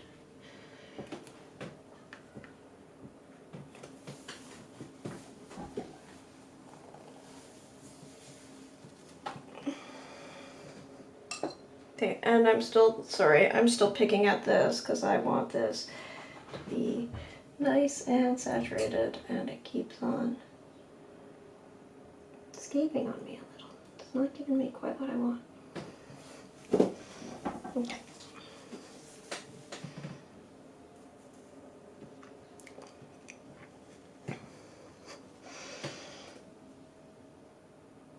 And then my Prussian blue. Oh, how I love the Prussian blue. I love Prussian blue almost enough to resolve to always use distilled water, but almost, not quite.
Get little sample sizes from printmakers.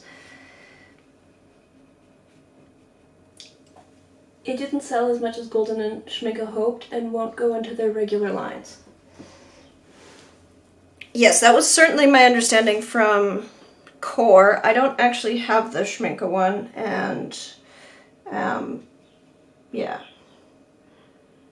I I mean, to be honest, I tried the core one. I was super excited. It is like, it's not that far from an ultramarine, to be honest. Like, it's a little bit more muted, a little bit greener. So it's like a granulating, somewhere between an ultramarine and, like somewhere between a heavily granulating ultramarine and a Indanthrone. But it's like, okay, well, you can mix an ultramarine with an Indanthrone and then, you know, throw in some cobalt or something and you get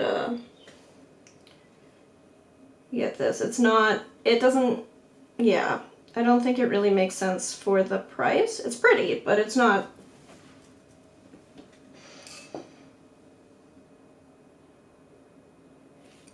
But it is very much like, oh, this is a curiosity because it's new, not so much a, I need this, it's practical.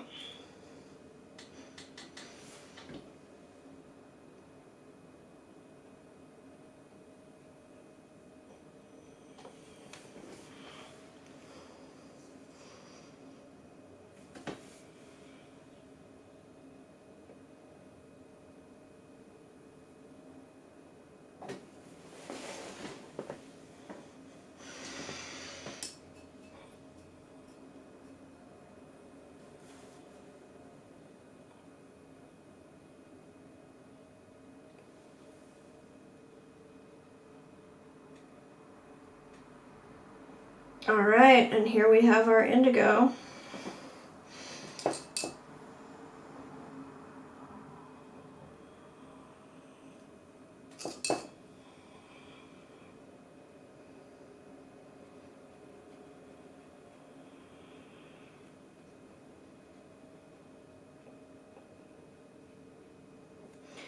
And then that's it.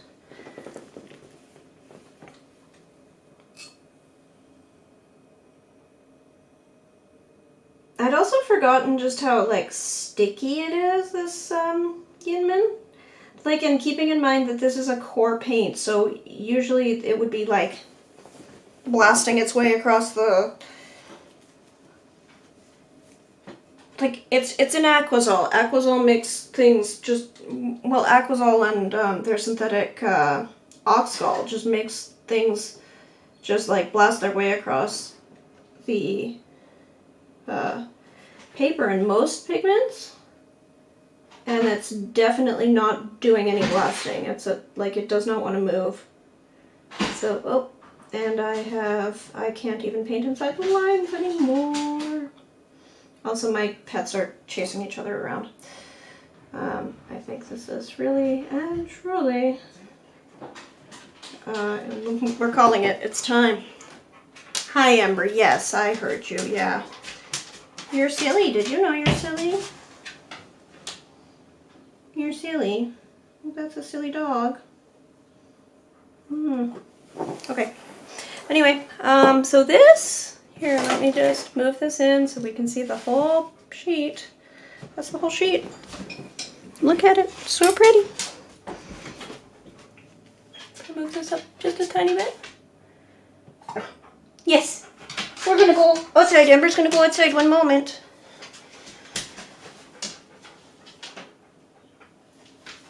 Yintinco, it's kind of a mix of Potter Pink and Magenta. Yes, and Yintinco...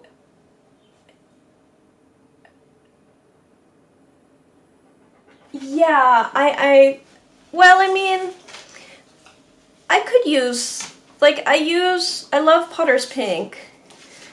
I feel like, again, I don't have Yintinco, and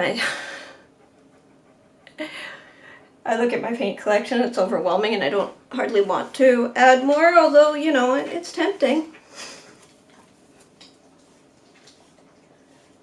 Thanks, everyone.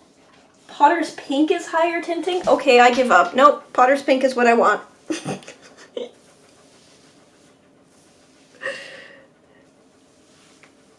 Thanks, everyone. All right, I am taken off. Yeah, I'm gonna take my dog outside before she eats me. That's why I'm warning people. Yeah, thanks for the warning. That sounds not the most useful. Anyway, this is my yeah, absolutely wild, definitely like diamonds and sweatpants.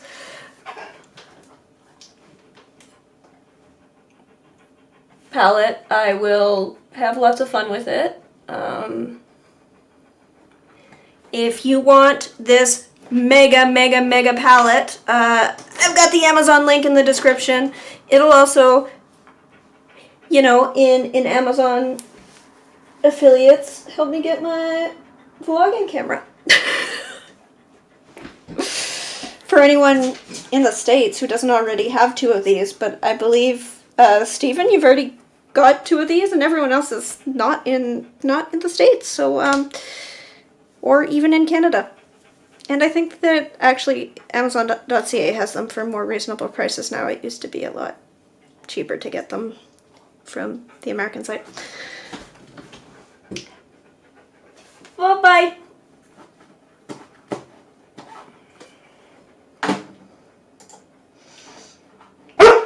Yes, Ember.